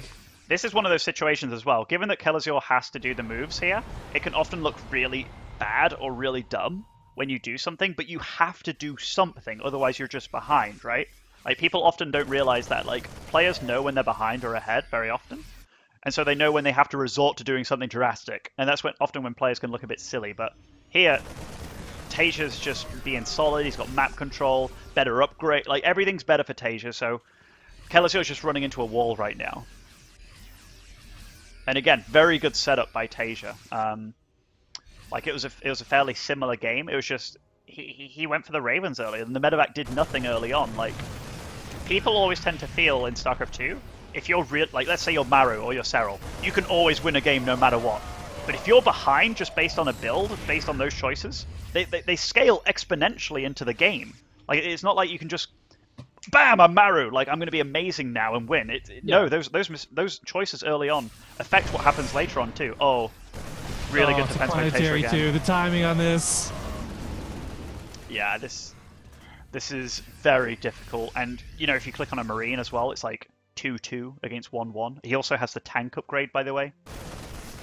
People often neglect tank upgrades in this matchup, but having +2 tanks means you one-shot Marines if they stim. That's huge, by the way. Oh boy, I gotta give credit to Kellazur though. All things considered, like his supply is decent. It's not like he's so outclassed that he's floundering and we're saying, why haven't you tapped out? But I think overall this is gonna be a tough fight to take. No air control whatsoever. So many medevacs just gonna get picked off.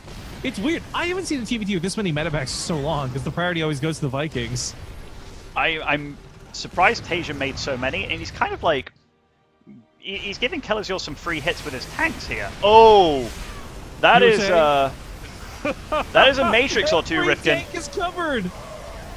Yep, and that is the end of that tank line. You just gone, boy. You gone, and GG. Tasia still on 200 supply. By the way, at the end of that game there, I believe the drop from Tasia. In fact, how do I go back in a replay? Rewind. Yeah, but how? Oh, you already leave? No, I'm in the game. Oh, just hit B a couple times. It'll take you back, what, 10 or 15 seconds every time you hit B. I wanted to see what happened with these medevacs at the end here because I saw his supply completely plummet, but I don't really know why. In fact, we'll times it to it a little bit. So he runs in. Where do we go? Oh my, okay, yes. So that was super duper over. I don't know if you saw it. He just kind of like, his 4 medevacs, he was like, boom, over an army of Marines. But no, that's the Tasia that we wanted to see, right? Like, very prim, proper, very solid. Also, like some Sixth Sense-y kind of like scouting as well. Like, I really liked it in the second game. Well, that also puts us on match point now for Tasia too, which is great. Now up 2-1. And funny enough, the map next is the one that was vetoed in the first series. It's Parasite for Game 4. Oh, well, I wouldn't be surprised if we see something very weird on this map. We talked about the size of it earlier as to why Terrans might not like playing it. But also it's got the back entrance, which it's not super easy to defend your like front and your back if you are against like Proxy Rex Reapers. So it can be uncomfortable depending on what you're playing against or with.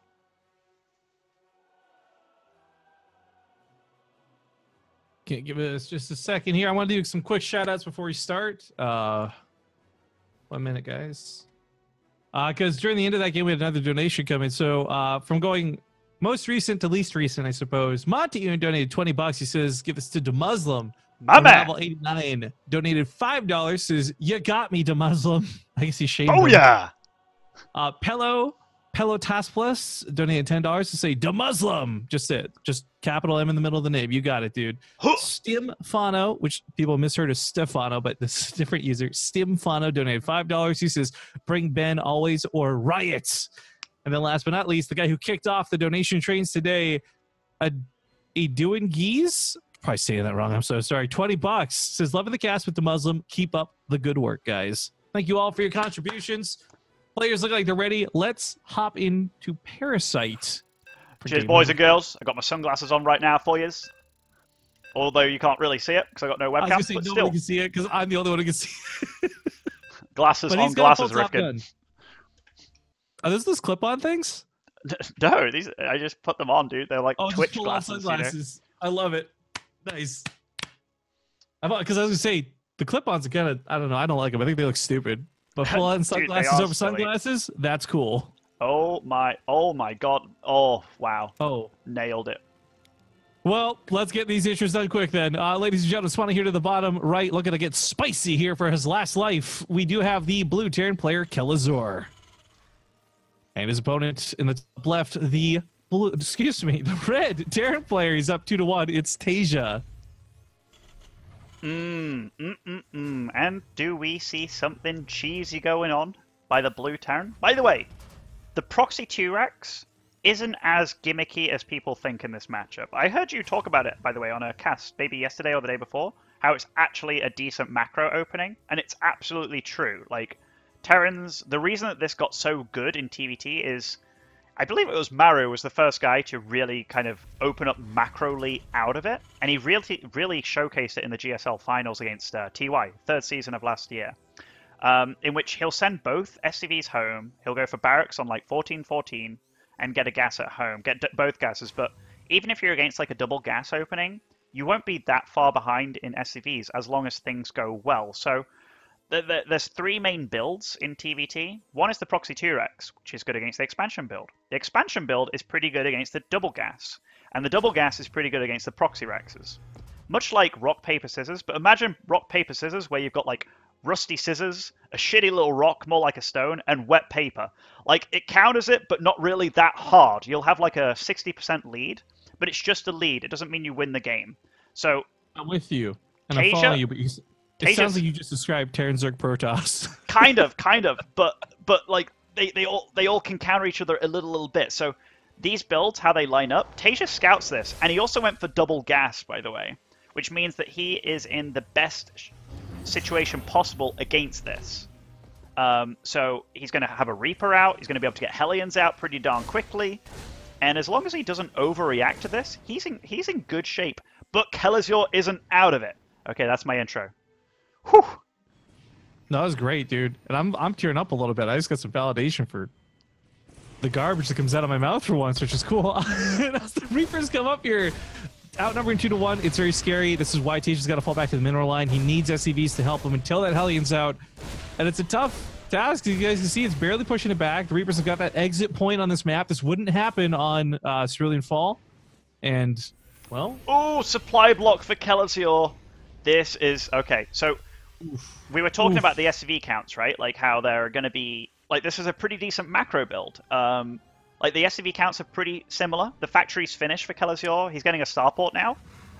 So he is behind in tech, but it's not that bad. Like, the situations are pretty close. Like, the double gas has a lead, but it's not over. That supply block, though, really... Ooh. Oh, he actually got a kill with a grenade. The supply block was nasty, but I really hope Kellazur realizes through his treks into the main base that there's no starport. Because right now that Liberator is about 80% done, and he's got a Cyclone on the way. He'll be good. So one really good thing for Kellazur is... Oh. Wow, the SCV Cuddle of Doom.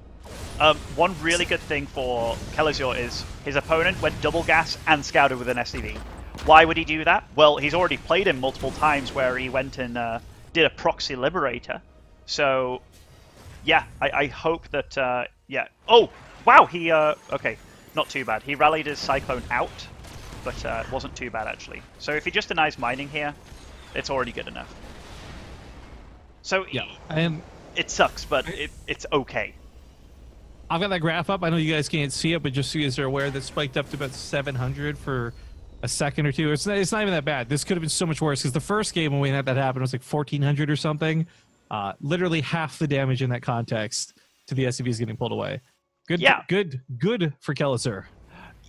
Yeah, that was all right. Like, that was minimal damage taken. The Cyclone popped out on the wrong side. He had it rally to his natural. Oh, that was really okay. Good reactions by Kellazur. He actually turned away before he got locked onto. That could have been game ending, by the way, right there and then. But luckily, fast reactions, and he has a second Cyclone here. This is turning into a little bit of a Hot Wheels chase here. Yeah, that cheeky boy just kind of came out of nowhere. This Liberator is looking for some action, but I think he knows he can't get much of it, so decides to pull it away. Smart moves there. Now, the big deal for Kellazur here is he saw the third in production. That's massive. That's... Is he going to get that? Oh my lord. Okay, that was... 4 health. Tell you, Kellazur's living on the edge. But what is Kellazur going to do when his opponent's going for a really fast third? Is he going to go for a really fast third of his own, but on location? Like, Kellazur's the one that has to make moves now.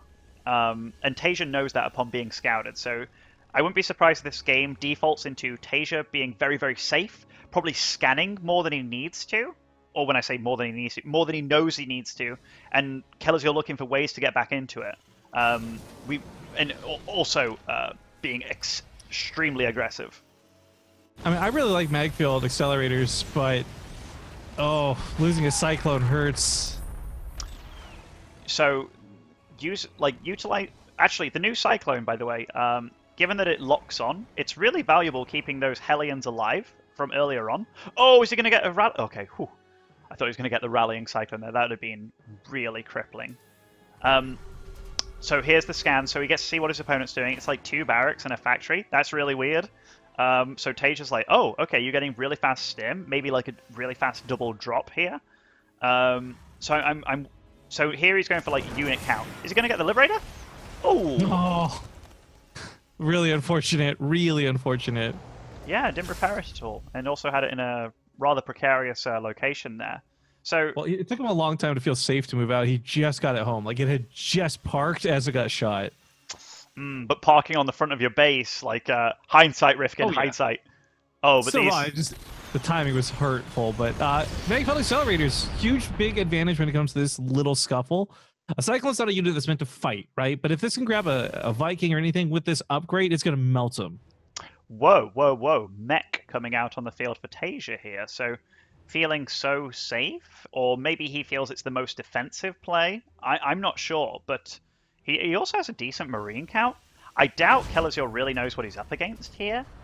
Or is he scanned? Or no, nothing like that. Also, no third on the way for Kellazur. Mech's weird, man. Like a maxed out Mech's army is amazing, but it's so hard to get to that point, right? It is, but Mech, if anything, got way better with the new Cyclone because you can get the map control. You know, if you have like that little bio army, but if you have like 10 Hellions and like 3 Cyclones, they can chase it down, or at least like take fights with it and kill the medevacs as well, whereas they couldn't before. So Mech's definitely more well-rounded than it used to be against bio. No! Oh. Not gonna happen for the second time today. Not the same way we saw this before, but Heart Attack City. Oh, he still lost it. Oh, that was one of those. Okay, so we're gonna go with hindsight again, Rifkin. These are little things where it's like, oh, I think I'll be safe if I go here. Whereas you should go the extra step, you know, like a bit more down with the Liberator, a bit more down with the medevacs. These are just little things where Taeja's getting a little bit more of an edge. And StarCraft 2, it's a game of many little skirmishes, but Taeja's winning out in most of them right now. Yeah, and his income, especially, by the way, has been killing it. Kellazur's got a pretty low worker count. He doesn't have that third base up yet. Taeja's mining happily and muling off of this third. So, I mean, he's killing it for the income right now. Did you initially say kaling it? As in, like, curly kale? Or green kale? You know what? Maybe I did. I'm not sure, actually, as you ask me. Mate, I'm not sure about most of what I say. I bought black kale the other day for, like, the first time. Even though it's, like, just a dark green color. It was damn good, dude. I love kale. Blech. You don't like kale? Gross. Kale is, like, really shitty lettuce in my books, okay? Ugh. Shitty hard lettuce? to eat lettuce. It's, like, actual nutritious and flavorsome lettuce, as opposed to, like, hey, I got this green, like, water in, like, weird leaf form. My brother tried to convince me, like, oh, kale chips are delicious. You got to try them if you don't like normal kale. I'm like, I can't even swallow these. It's so gross, dude. Oh, thank you. Kale chip. I'm not talking about some like crisps here. I'm talking about freaking the real deal, Rifkin. I'm just saying, I'm not down with any kind of kale, and there's a reason I look the way I do and you look the way you do.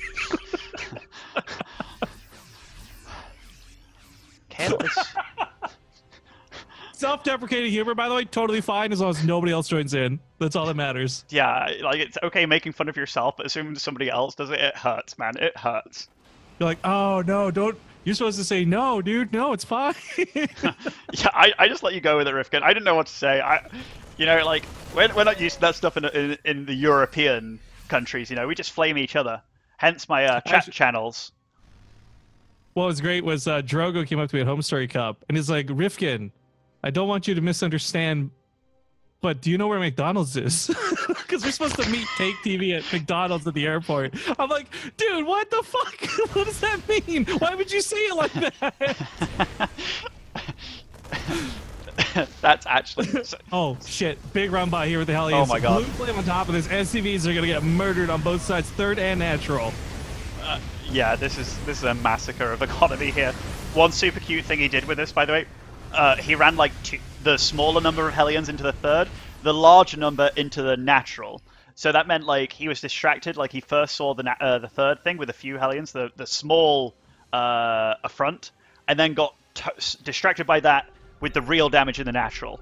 So that was really cute by Tasia. By the way, I really like that Drogo story because that is, I can imagine him doing it and saying it and not trying to be like ridiculous. Like, But if it's he just also asked me, McDonald's is "Where's the the meeting point, right? McDonald's?" Right, exactly. I wouldn't have thought anything of it if he didn't ask that preface of like, "Look, I don't mean to offend, but I would just be like, oh yeah, no, this way, I'm heading there too. You want to come with?" Like, fuck. Anyways, these Hellions are gonna get caught, but they already did their damage. Well earned, boys. That death was not so bad. Also, folks, I don't know how long we got left on the front page. Typically, they give us about 2 hours at a time. So as front page time may be expiring, I want to quickly sneak in that if you want to see more games like this, we cast a lot of StarCraft tournaments here on BaseTradeTV. I hope you hit that follow button. It's free, but if you miss these games, you want to catch them up later, youtube.com/BaseTradeTV. All the VODs eventually get uploaded there as well. So take your pick. We got a lot of great StarCraft 2 content. Sometimes guest casters like to Muslim grace us with their presence, and sometimes it's just me. But either way, it's a lot of StarCraft, and it's usually a good time. So hopefully you guys will check out hitting follow or subscribe, whatever the case may be. Now, that's a big drop. That's a doom drop on a Medivacs. That is a super doom drop, and it doesn't look like he's going for the main. He's just going straight for the third, and I mean, Taeja's army is massively out of position on the map, so what's he going to do? If you want to win a game when you're behind, this is the way to do it, my friends. This is so old school, too. We haven't seen doom drops be a big part of TVT in a long time. Like, this just really fell out of favor for things to do. Oh, misses out on killing that tank, a little unfortunate, but Taeja's going to seize the opportunity and go for the counterattack while this goes on, rather than come back home and defend. So, true to the channel name, we might just have a base trade here on our hands. And he brings all his Vikings home, so this is cool, by the way. So he's choosing to make the army not be able to stim. And if it does stim, it loses its longevity, right? So when he comes home with his army, maybe they're going to clash. So right now he's trying to expand as much, he's going to get PFs up, he's going to try and solidify one base, because that's all he has to do right now. But that was an interesting choice by Tasia, and I really enjoyed it. That's going to definitely make that army a lot slower as well, less mobile. Oh, but this also, the time it takes the Vikings to come back home, Kellazur is able to snipe off the Medivacs, the Liberator is able to pop a couple of the tanks. He will get cleaned up now, but I like that Kellazur also seizes the opportunity. But man, he's in the back of his base with a bunch of Marauders hoping to take a fight. I don't know that he can, but this one tank is getting so many shots off. No kills on this tank, but it's done tons of damage. Yeah, it's cute to see the little things that they're both doing to try and get the better hand out of this situation. So Kellazur, like this is looking rough. Like, yeah, we picked up the Medivacs. They can't drop on top of the army anymore. No. The Hellbats have to walk in. That's where the Marauders might find some opportunity, but they can't go too close to the edge. Those tanks are sieged up. The Vikings land. Kellazur, back away. Don't go too far forward. He's going through the choke as well between the refinery and the CC. Picking off a lot of these Vikings. Yeah, I was about to say, don't want to be losing too many of those. Air control is your friend right now. That is a well-defended base. that is very well defended. Yeah, GG. Everything was looking okay for Kellazur until he saw this base, so that's going to be it. Ladies and gentlemen, Taeja will take the series 3-1, meaning we will have a Korean versus Korean and Europe versus Europe match coming up for the winners in the elimination series. So we get to eliminate some of the server lag problems here, which will be nice. Which matchup did you say we were going with first? BaseTradeTV does the elimination series first, so we'll be swapping over to Europe. Bangarang. We'll go to the same chat channel over there. While we swap around, again, guys, I know we're missing some of the production. We're missing some of the commercial stuff we owe for the sponsors. So I'm going to talk about them a little bit just while we're swapping over. I'm also going to test if my OBS is working yet. You're doing a bang-up job, by the way. Thank you so much for everything today. Really frustrated this hiccuped on us the way it did. But the show goes on.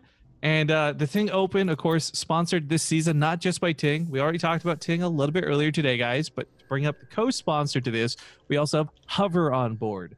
Now, Ting is limited to the United States, which is a bit of a bummer because it's a great service, but not everyone can use it.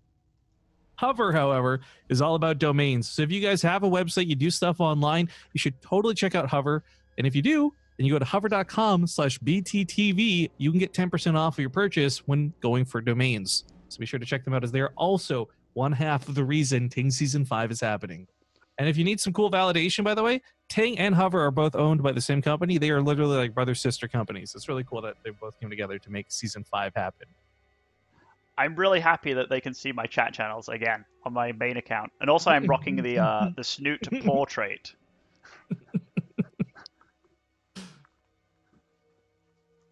So it's going to be. So do we have a small break in between? I mean, I'm just going to fill up a glass of water. Yeah, you can go around and do whatever you need, dude. I'm just trying to get the players over for vetoes. So. Be back very quickly.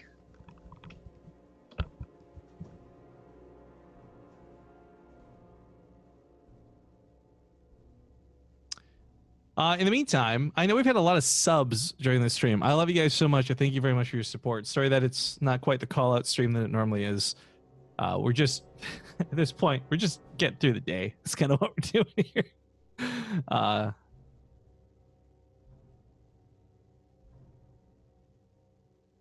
I'm just reaching out to these players, making sure that they're coming to the correct server.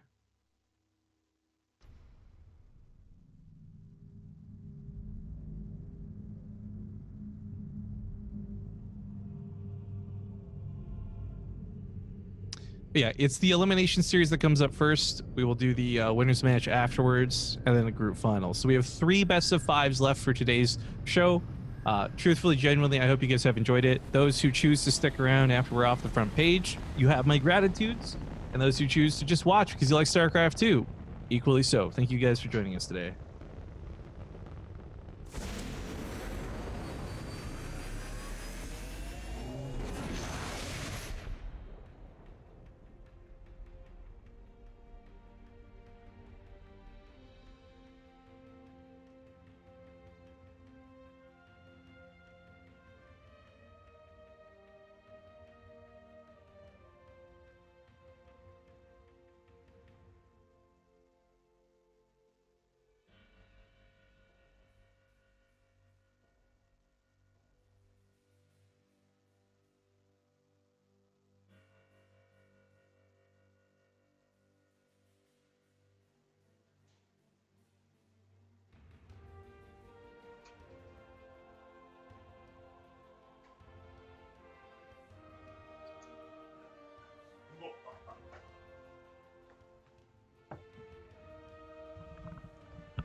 Hello. Okay.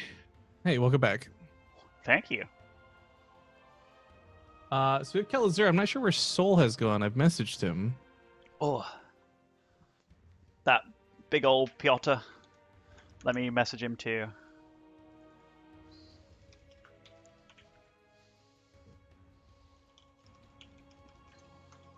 I flipped the coin while he's gone. So just a little bit of a walkthrough while we're waiting for Soul to get on, guys. Oh, hey!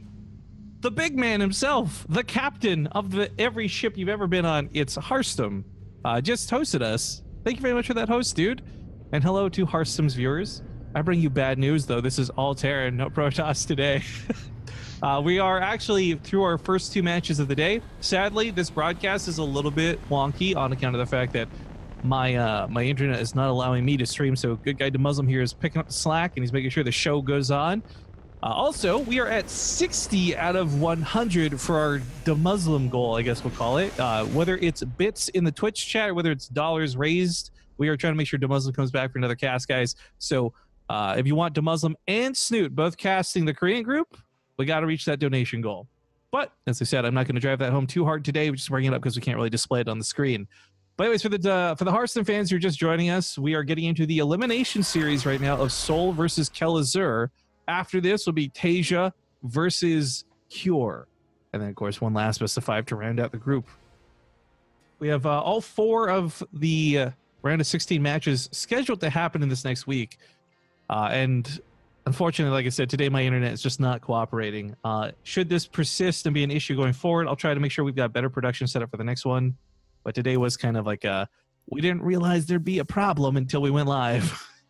And then I took over, boys. Oh, wow. Holy. Okay. Sorry, I clicked something and it started taking me to a brand new page. I didn't expect it. I was trying to change my portrait. Nice. This is what I do when I fill up time, boys and girls. I look how cool I can look today. Well, while the Muslim sorts through that, guys, to explain the veto process as the players do it, we do, of course, flip a coin. Players can then pick A or B if they want the coin flip. It's A, B for vetoes, A, B, A, B, A for picks. That way we get all 5 maps sorted ahead of time. I am personally a bigger fan of loser's choice, but over time, it's been made pretty clear players prefer vetoes. So Most of the tournaments we do is the loser's pick, but for the Ting Open, we stick with good old classic veto system. How do you feel about... I'm going to ask you a caster question here, Rifkin. Do you feel that casters should wear the portraits? Like, let's say we've got Soul and Kellazur playing. Do you think it's rude of casters to join the game with the Kellazur portrait, given that those two are playing? Like, would you even think about it, or...?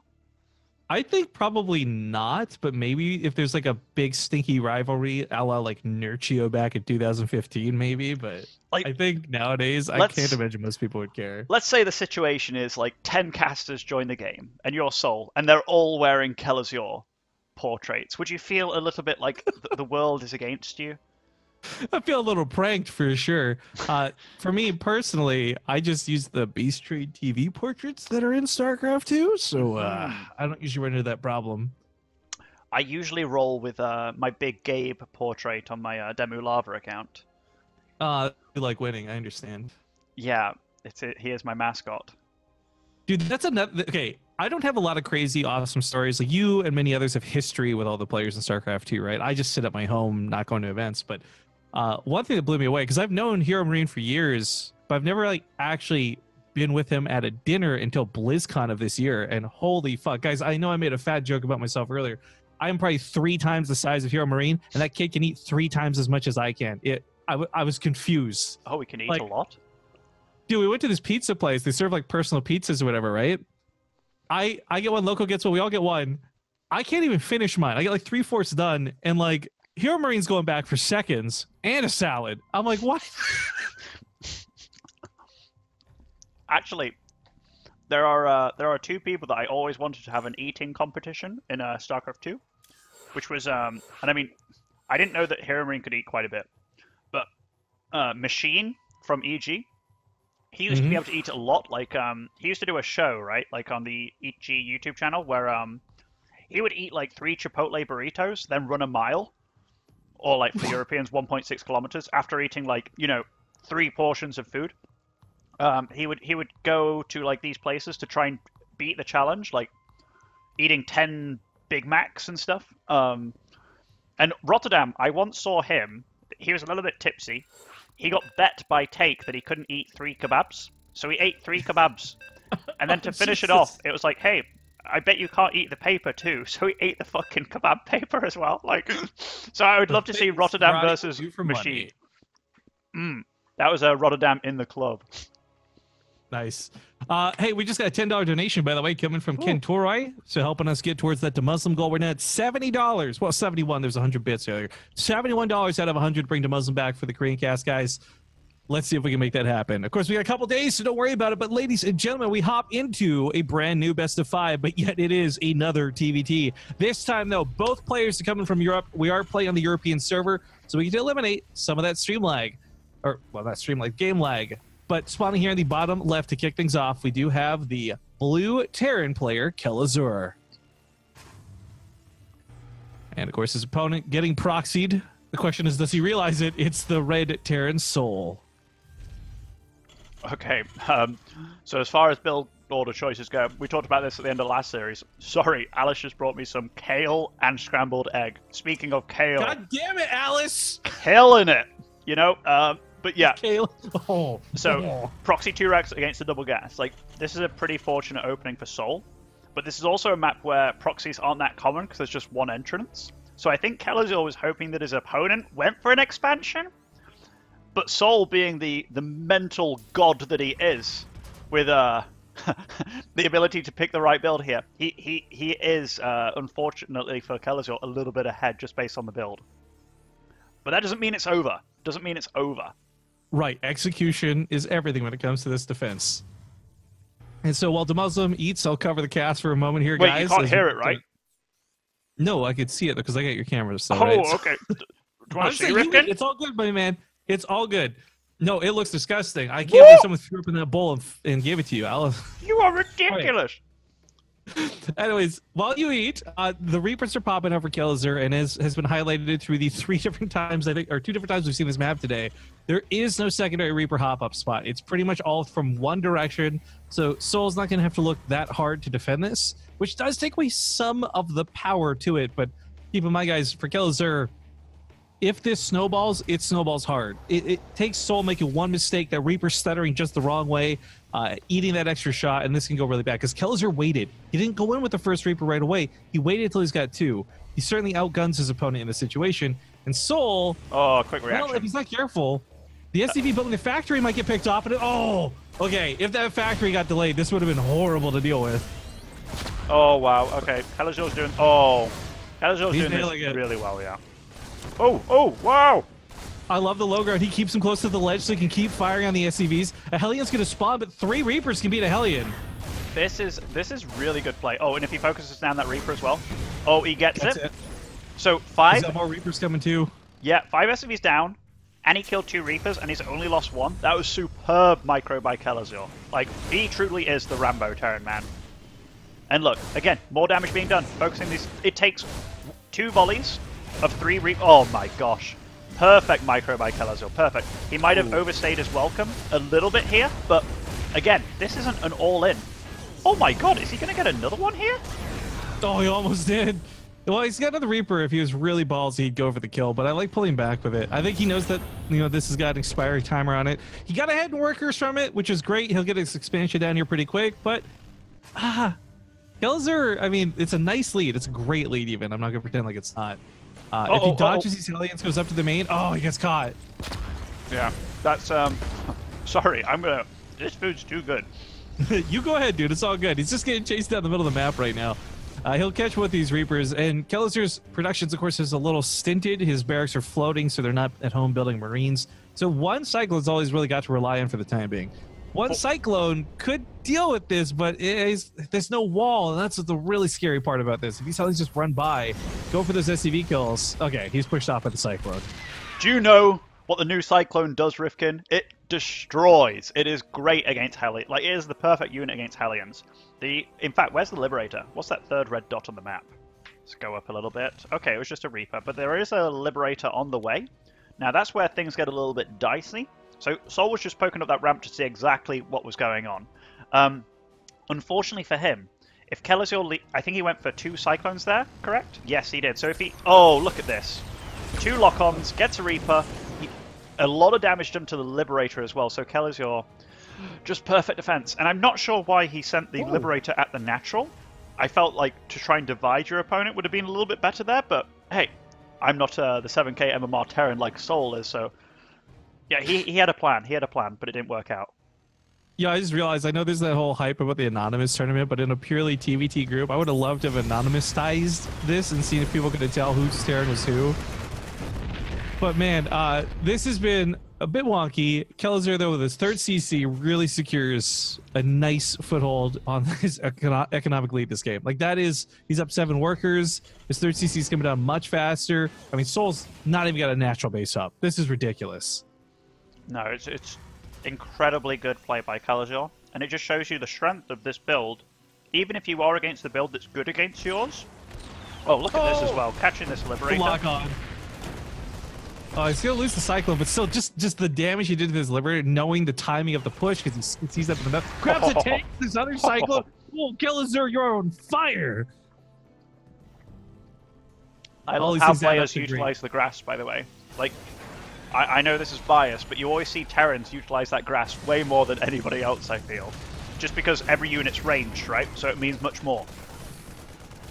I want to make some joke like Terran units actually take some skill, so you have to. Well, that's not a joke, Rifkin. That's a fact. All right. This drop, unfortunately, is left with not much power to it. Sol does not get a counter to do a lot. There's the tap out. The 3rd CC is way too much to see.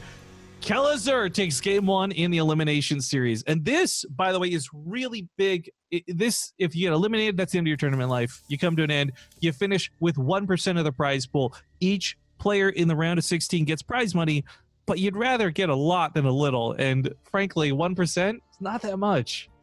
The Sol is really on the ropes here with this starting off with a nice 1-0 for Kellazur. Yeah, if we're to be critical, so Sol pulled like 8 SCVs there to deal with the first 2 Reapers, but like quite a few of them were stood kind of inactive, like not really doing anything because the Reapers weren't quite in their vision, so they didn't lock onto them with the attack move. And then Kellazur danced around it really beautifully and killed the first Reaper. That's huge.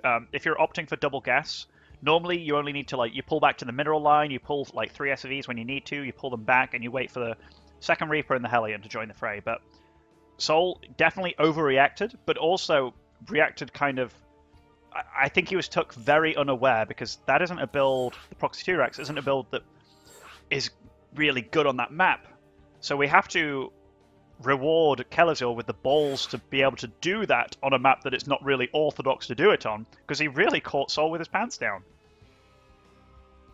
I feel bad for Soul too, because that kind of was the series with him and Cure a little bit there too. Like, not massive big difference in skill or plays, but in this case, like these small examples really ends up hurting him. By the way, guys, we're gonna hop into Kairos Junction here pretty quick. I've been running speed tests while we've been casting, just to see if at any point my internet, because my internet's been stable. This is what's so mind-blowing. I don't know why I can't stream to Twitch right now. Like, I have 9 upload, 317 download. The second I try and go live on this to my second channel, dropping frames the second it goes live. I don't understand. Yeah, that's really weird, actually. But, oh well, it is what it is, guys. We continue on. It is thanks to the Muslim we have this stream today. So again, big thank you to the Muslim for coming out, guys. Spawn here on the top left side. He does have 1 point on the board. We have the red Terran player, Kellazur. By the way, before we get into the actual game, do you know the name of that little cute anime girl on his command center? I can't say that I watch anime, Rifkin. It's not even an anime. It's his team's logo, Panda Gaming or whatever. It's Pan-chan. Wait, they have an anime girl as their logo? Yeah, did they think this one through? Hey, it appeals to me more than Wind and Rain did when you were. I'm just saying. Well, I'm no longer Wind and Rain, Rifkin. I am a solo creator of casting content. Yes, content. But close enough. All right. It's a bottom, by the way, sorry guys, in the bottom right, it is, no disrespect to this guy, Iron Chain's blue Terran Soul. And this game, as opposed to like proxying, in fact, I mean, proxying could still well happen with that Starport proxy, but this game, much more of a mirror. Like, they're both doing the double gas build, the very, very safe build of the 3 potential builds you can do. Oh.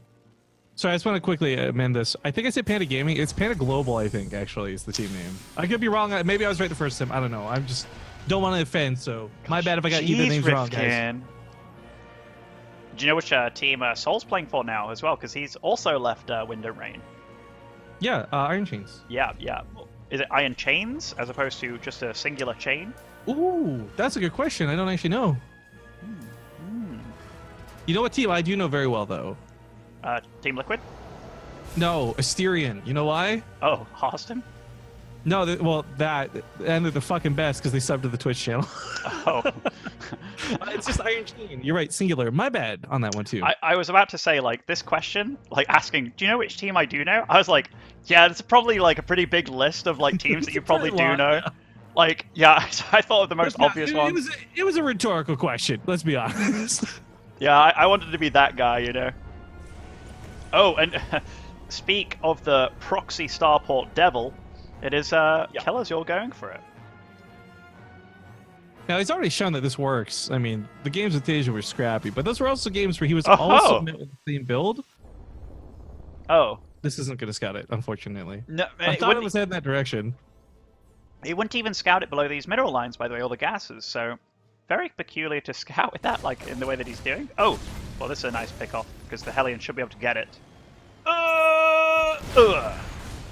Reaper for Reaper. We get to see that's an early Cyclone. That's some decent info. Very peculiar, though. Like, both peculiar. I think Kellazur's build is better overall, but the fact that you're against, like, double Cyclone very early on, if Soul just plays defensively and just has these Cyclones kind of, like, one positioned at the front, one positioned, like, at the ramp of his main, then he should be more than fine. But we'll see how it goes, because, I mean, it's all about execution and what they think is correct, and because neither one of them knows what is correct at this point in time. StarCraft 2 is a lot about, like, deduction, and right now, Kellazur's baiting him out. Yes, this is all a bait. Successfully, too. Successfully baiting him. So again, he's a like, master baiter to Muslim. Slow hanging fruit. Whatever. I'm gonna take it. Just go with it, Rifkin. It's your channel. You can do as you please. Oh, and this is a lot of damage, man. He is getting to deny this natural, which is great. And you know that starport, or rather that floating barracks, is definitely coming in handy. High ground, yeah. Actually, I was really curious about this barracks, but you know, if it gives him the high ground to get lock-ons from the low ground, it's really effective. But right now, Soul is mining nothing, 0 mineral income, and yes, his natural base is finishing up, but this Liberator is doing so much damage just sitting here. I wonder if he's even thought, like, this game is so hectic, right? I wonder if he's even thought about putting his SCVs on the natural. He has now. The SCVs are moving over there.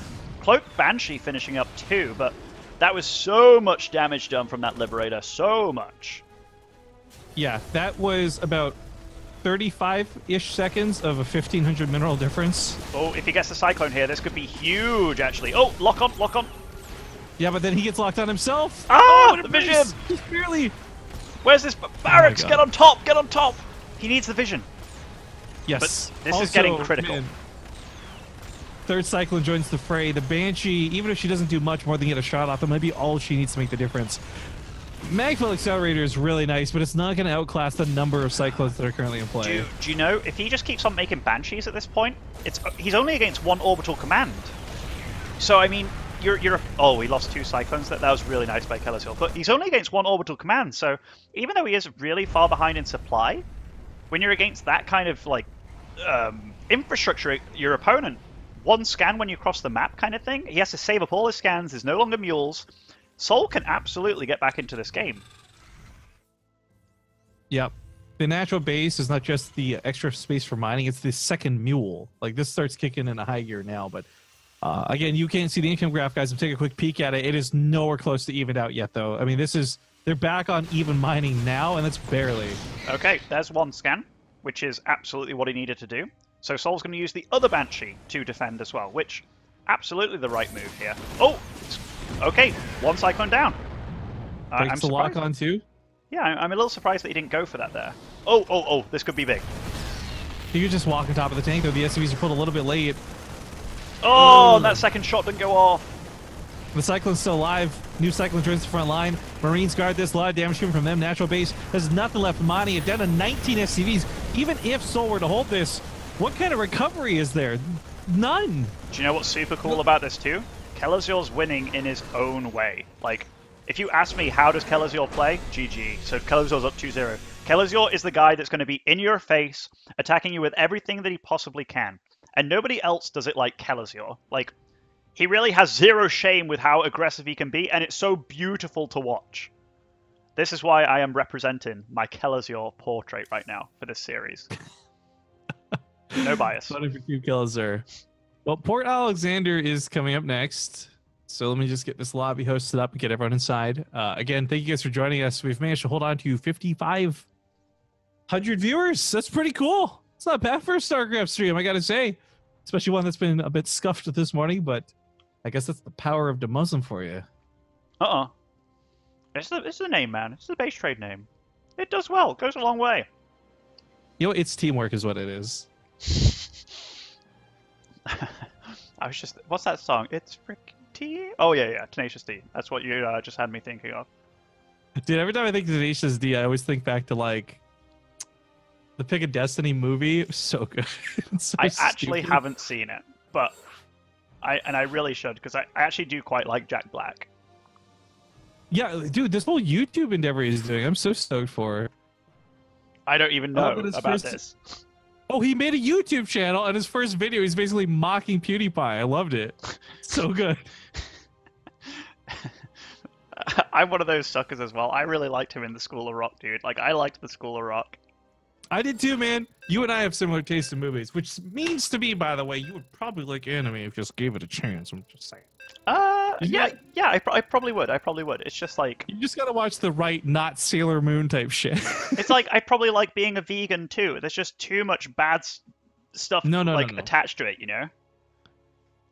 Full stop. I like you, the Muslim. Let's not make you vegan. I'll take you as you are. But being an anime watcher, you're okay with that? Like, I don't know where you draw the line, Rifkin.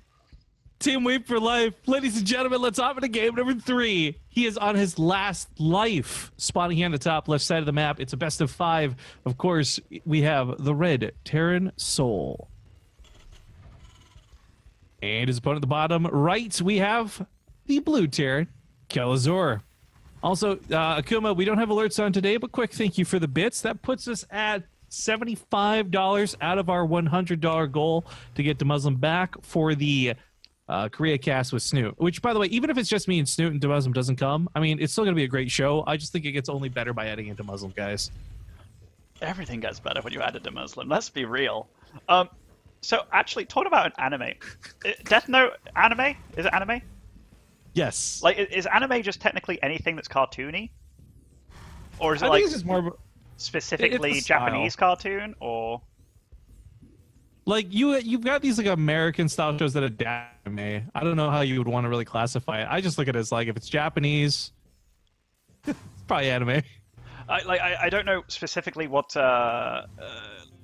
you know, goes into the category. Anime. Yeah, like, I have seen some, like, Asian cartoons. I'm like, oh, yeah, it's cool. Like, Death Note, I watched that, and I thought it was really cool. I then watched the freaking American remake. Did you watch the movie? So bad. I know. I wish I didn't. Oh, it's so bad. Yeah, they really owned that. Like, I do like a lot of Asian like movies. For example, you've seen Old Boy and the Old Boy trilogy, which I know that's not anime, but I like the style. You know, like it's cool. And I also tried to watch Attack on Titan. So I was keeping up to date with that when it was when I lived. In fact, this is like maybe 2015, 2016, but I thought that was cool too. But you're getting mouse cursor complaints again, by the way. Oh. Well, yeah, I was reminiscing, boys. I was reminiscing. It's all good. It's all good. Actually, these things happen. These things happen. What really got me in anime, it's not even like the women or the that kind of angle of it. Bikinis? It's just Japanese. Japanese just sounds so much cooler. They can say anything. It sounds so cool. I like Did you ever play Tekken when you were young? Yes! Dude, Hayashi Shima, like, he sounded so freaking badass. I was like 10, I was like, I don't know what this guy's saying, but he is freaking awesome. Oh, I love whatever that sound you made was. It was so good. It was like, it's how I imagine a Japanese person trying to do a Richard Nixon impression would sound like. By the way, I like that you prefaced all this, like, oh, I really like anime. And it's not even the girls, man. It's not even the cool, like, bathing suits the women wear and stuff. Like, you know, it's like the Rifkin, I mean, it's like the Drogo thing with you and McDonald's. It just reminded me of I'm just saying, there are some people who watch anime I don't really want to associate with. Oh, really? I mean, there's some bad eggs and everything, right? It's like... Dude, there's people marrying like body pillows and stuff in Japan. Like that's where I draw the line. That's too far. That's wait, what? You're too far gone at that point. There's actually a story. A guy recently married a hologram of Hatsune Miku or whatever, like the Vocaloid dancer thing. Like not legally, but he like married a hologram, and I'm like, all right, you do you, dude, but that's not for me. It's too far. Yeah, I mean, I like animals, but I wouldn't be the woman that's marrying the turtle and shit like that, which you also get, you know? Like, there's some unusual people out there, Rifkin, some special folk. All right, this grabs a nice SCV kill, because it's not just an SCV kill. It slows down the command center a little bit, too. But it's the Soul's scout, doing really. More of the thing. Yeah, the scout there for the cloak. So now he knows he's against cloak. He's also got, so he's got the engineering bay on the way. He's not going to be caught unaware. He's also got a bunker. He's very defensive. And he's also ahead economically, so really solid start by Kelazur here. And even though these players may be pretty similar in skill, we talked about this at the very start of the cast. Stylistically, it looks like second lock on. That was very sneaky. Nice micro by Soul. But yeah, Kelazur's style is definitely working for him here in this series so far. Oh, this is always annoying. Until your Cyclone comes along. Oh, he locked onto the... Did he misclick barracks? I think he locked on the barracks. Yeah, that was a little awkward because it was right above the Cyclone, so I can understand the misclick. But man, that should have been a dead Cyclone for Soul, and relieving for Kellazur. Not the case. He just dropped mules. No scans. Well, he's got Raven. Okay. Whew. Whew. And also, like, you can just interference matrix that fella, and it's like... Yeah, okay, So I love this choice. Like, this Banshee, it's not going to be good for that long, but he just stopped like 3 extra SCVs dying or delayed mining time from pulling the SCVs away. Maybe it was a bit too early, but still. It's a decent move, and Kellazur's looking fresh. Also, this barracks has to be remade now, which we see on the production tab for Soul. He's behind in workers. He's behind in the Raven tech. He's behind in a lot of ways. Though this is a really long lock-on. Oh, it ran out of time. Ha! I haven't seen a full duration lock-on since the old Cyclone. No, it's very rare that a Cyclone doesn't kill something these Wasn't days. it so cool watching a Cyclone spend 18 seconds shooting a Liberator only to not kill it? I don't know about cool, Raffian. It was cool when it happened for me, but not against me. When it's like, God Very sarcastically cool. Yeah. So now Soul... Oh, these Cyclones, they can't die. We can't afford it. He's losing SCV somewhere. Oh. Banshee. Oh. He forgot about the Banshee. He built a turret, so he didn't forget about it. He just put it in a really bad spot. I'm always curious about these turret locations, because it's like, if you just put that in the middle, you can't really do this. Yes, you can deny the mining. So maybe he prioritized the mining of the left gas and just said, like, I'm going to keep mining the gas at least. This turret also pretty oddly placed. Do you know about the Alive missile turret, that meme? No, but Alive was Oh, he's going for this? This is crazy. I don't think this is good. There's nothing in the bunker, though. Maybe calling the bluff? But he shoots the bunker instead of the tanks. A huge waste of this lock-on. Oh, okay, the tank was in range, though. That was a pretty big deal, but that was a lot of casualties, man. In fact, how much health does the tank too? Okay, I need to check it. Okay, I think it must have 150 health. What, the bunker? No, the turret. Oh, the auto turret, yeah. I was like, a bunker's got more than 150. What are you talking about? Okay, makes sense. But Alive, just to go back to that, like, he always has really weird turrets like this, but placed really to the extremes of lefts and rights, and never places them in the middle. So, do they ever work out? Versus yes and no. Because the Alive turret's really great at stopping things like Mutalisks from running by because they're at the edge of the base, right? Or stopping a medevac from coming in. But like stopping things like Banshees and Liberators is totally garbage. So like half the time they're great, half the time they make me go like, why the fuck did you build a missile turret? Like, what are you even trying to do? You know, it's not once or twice. I mean, that's like his whole career playing Terran. It's such a specific to Alive way to build turrets.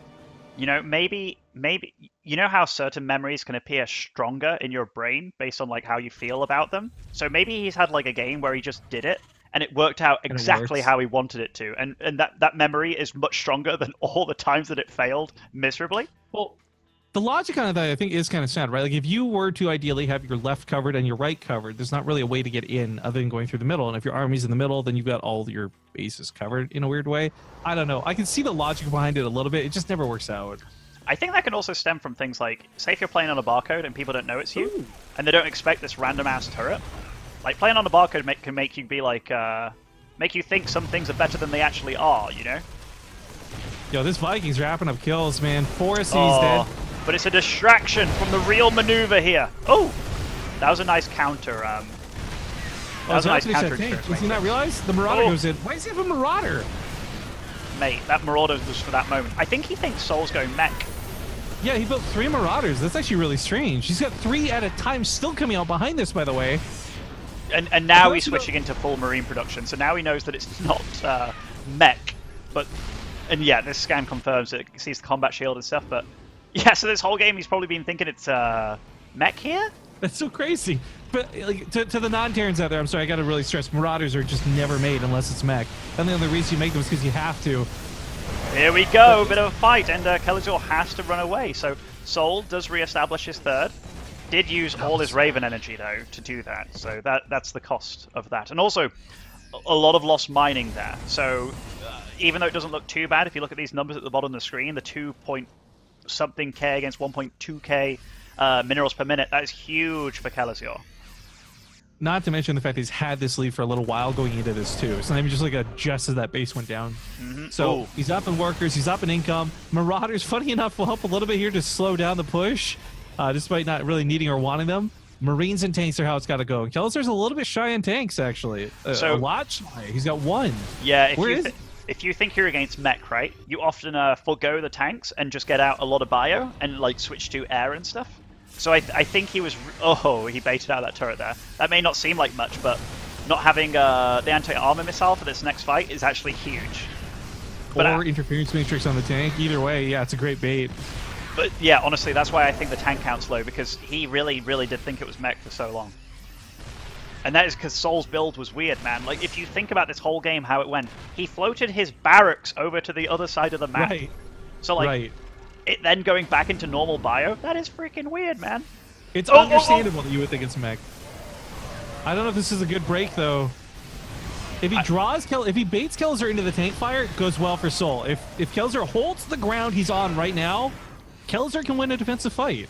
I like that Soul's positioning this tank on the high ground here, but I think it can go even closer.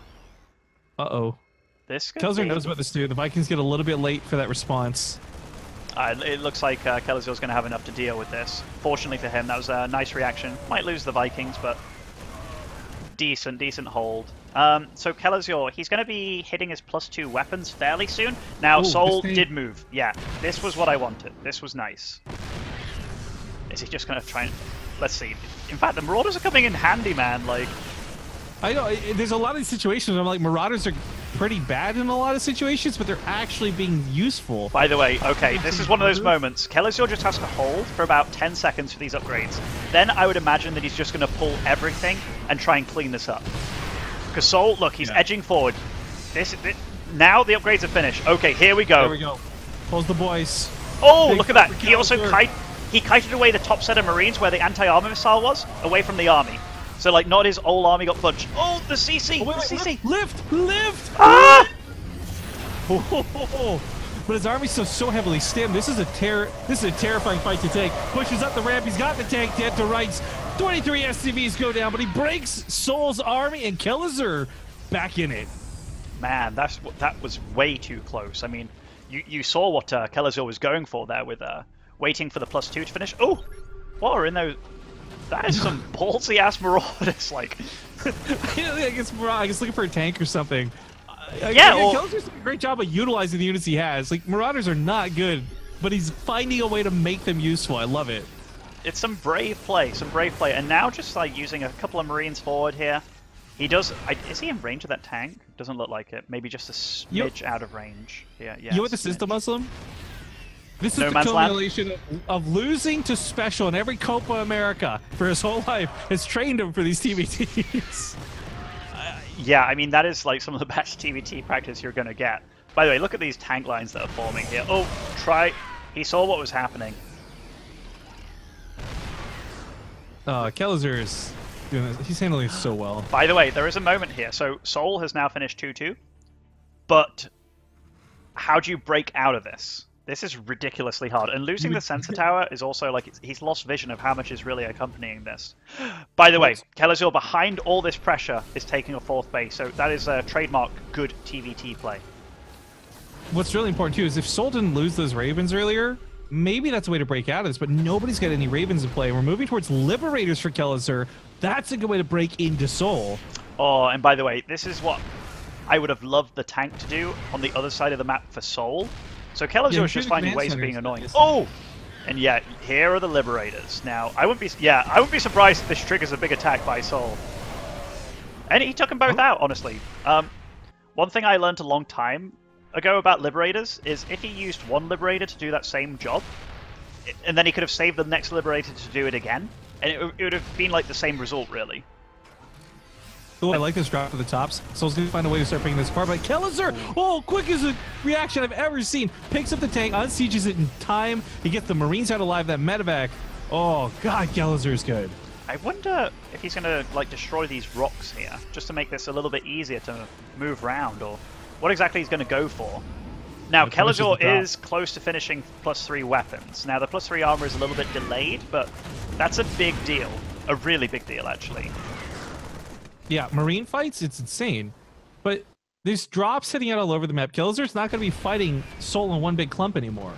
If he identifies that there's 4 medevacs with Marines that are like out on the map, that might just give him the go-ahead to say like, oh, I've got more army supply. Wait. Is Soul going for the biggest surround ever? It looks like he's going to come in from every angle here. Yeah, but Kellazur can take the front line first, then he gets turned around on this. Yeah, I tell you what, though, this was a really nice attempt by Soul, but there is just so much Kellazur here. And more Kellazur. The sandwich has been sandwiched. And the third goes down as well. Mate, this was a hectic battle. GG Kellazur 3-0 against Soul. Mate, that was a ridiculous fight, though. I've never seen anything look so good. That was really cool, man. Like, so Kellazur 3-0'd him, but I really think Soul played a pretty damn decent series. And I mean, they've all shown really good TVT today. Like, they're doing all the new stuff that you need to do. The meta's been, like, Kellazur with these proxy starports as well has been really crazy. Soul's been whipping out this floating barracks into then bio build and stuff. Like, very, very strange series, but man, really, really impressive play by Kellazur there. Is my voice robotic right now? Hell no. I think what's happening, guys, just like when there's a lot going in the game, is probably like all the connections being used up, and DeMuslim is streaming and on a call, and I don't think it's something we can fix. It's just gonna happen. We already told you it's the scuffed broadcast. It's not gonna be perfect no matter how we do this.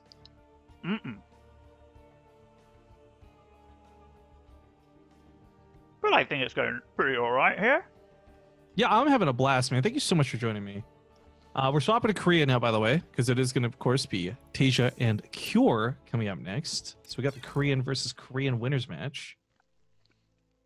Let's do this. I can't remember the last time I connected to Korea. In fact, I always super lag on Korea despite having like a really good internet connection. Oh, you're not the only one, man. This was a big thing at the summit I complained about. I can't really talk too much about it, but it was a big point for me because I have to the point where I've almost willingly stopped doing Korean content just because it's not worth the headache it causes. No matter how good your connection is, you always lag. And when it happens to the viewers, the worst thing is showing like a 5 FPS show to 5,000 people.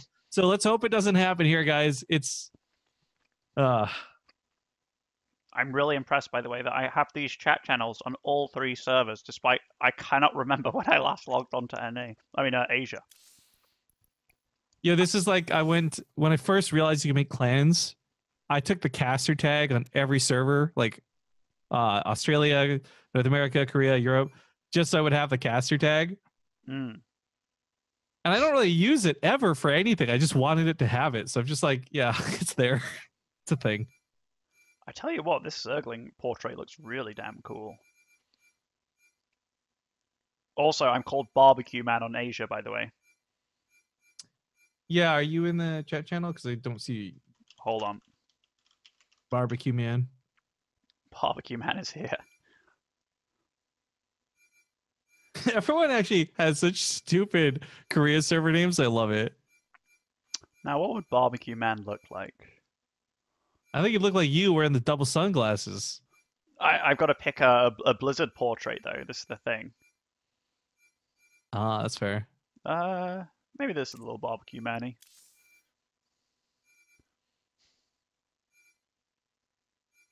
Somebody said MC. Yeah, he could be the Barbecue Man, dude. Well, I gotta say, even with our big delay at the start, make a pretty good time on the overall cast today. Yeah, I mean, no series has went to 5 games, and that last series, 3 Swift maps. Even though the last map was definitely longer. Well, hopefully, guys, you're all enjoying the show. I really hope you are. TVT is not something we get to see a lot of in the other regions, so I'll take it when we get it. It's just funny that it all got condensed here. But what's really cool about this is it guarantees, no matter what happens, racial imbalance, QQ, etc., it guarantees that there's going to be 2 Terrans in the round of 8, which is not something I think we've seen in a while for a lot of our tournaments. It's usually 1 Terran here and there. I think I think the results have actually been. I mean, there hasn't been a big LAN since Home Story Cup, and Home Story Cup was like right at the start, yeah. So yeah, we haven't had time for like the strategies to really settle in. I know Protoss is looking really good right now. In both matchups, actually, like Protoss is definitely looking better, but it'll be interesting to see the first tournament after a few months of practice to see what the results are really like, because it was really cool. Home Story Cup, I think the like top 16 was 5 5-5-6, within regards to yeah, the race players and how many made it into the top 16, which was really cool. Well, we kick this off on Cerulean Fall for the umpteenth time today. But yeah, this is we got one last best of 5 coming up after this still, guys. One last TVT after this is done. But worry not, dear fans of these players, because this is the winner's match. So one player advances on to the round of 8. The other will fall to face off against Kellazur. But spawning here in the top right, I think, and you could call me wrong, it's fine, but in my opinion, he has some of the best TVT I enjoy seeing.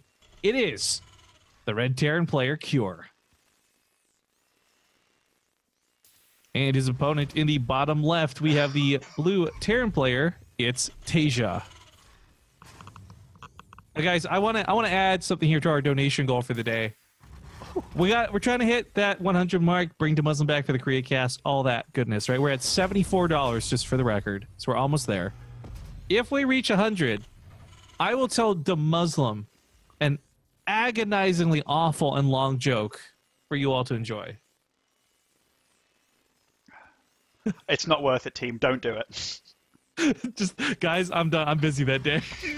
Yeah, it's not worth it. Please don't put me through this.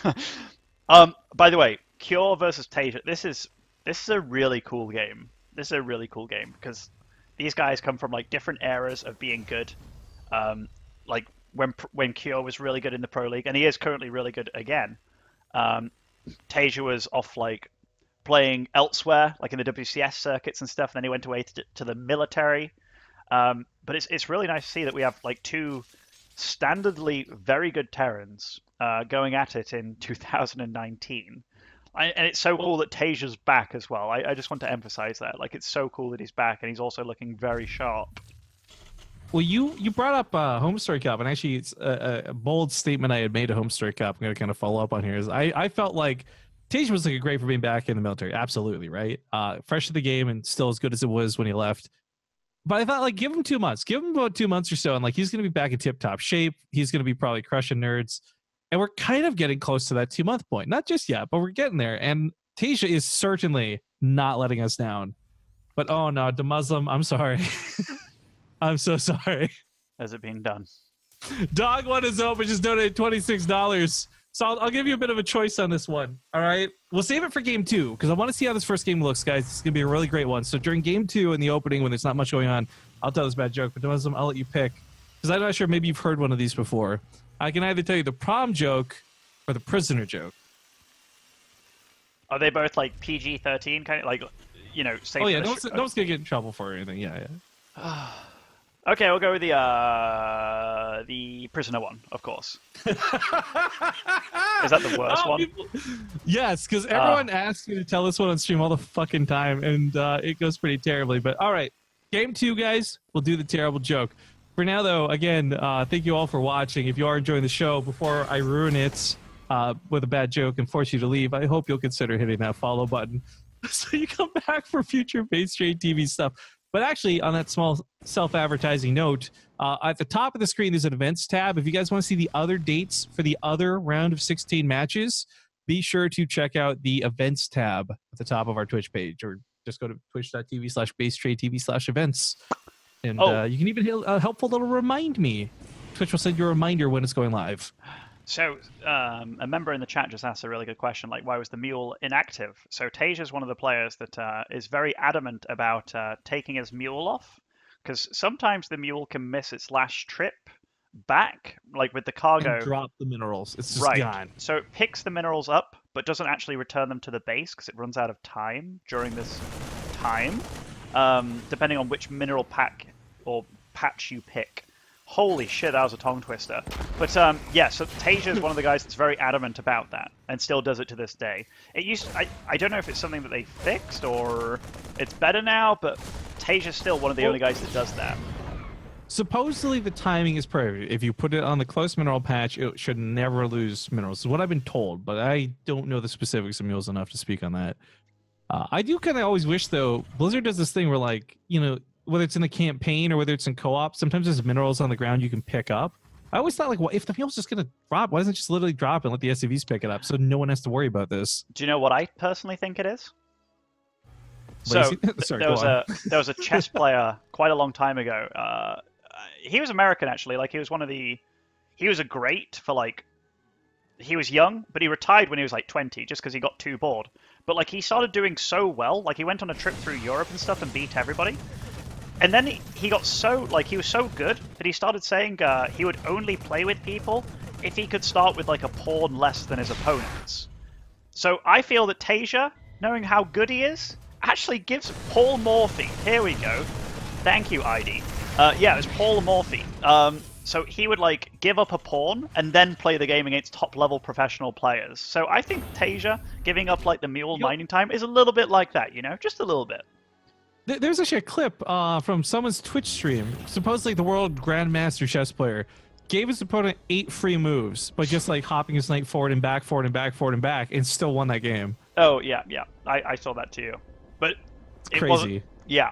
It was like, I think I would take that as like a Serral beating like a top 100 player though, as opposed to like, although I'm not like super well versed, but yeah, chess is pretty wild sometimes. Didn't Paul Morphy go insane? No, that was Fisher. I was gonna say that's the only name I know from chess because there's like a movie about it when I was young, right? Like Finding Bobby Fischer or whatever. Yeah. But man, I should have told the joke this game because this has been hella passive, kind of slow. But now it's picking up. We got 2 drops heading over to the left side of the map.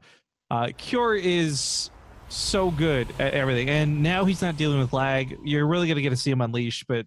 All that hype about Tasia was also not unfounded, but Cure comes into this with a +1 weapon upgrade. This is kind of a big deal for a small-scale engagement.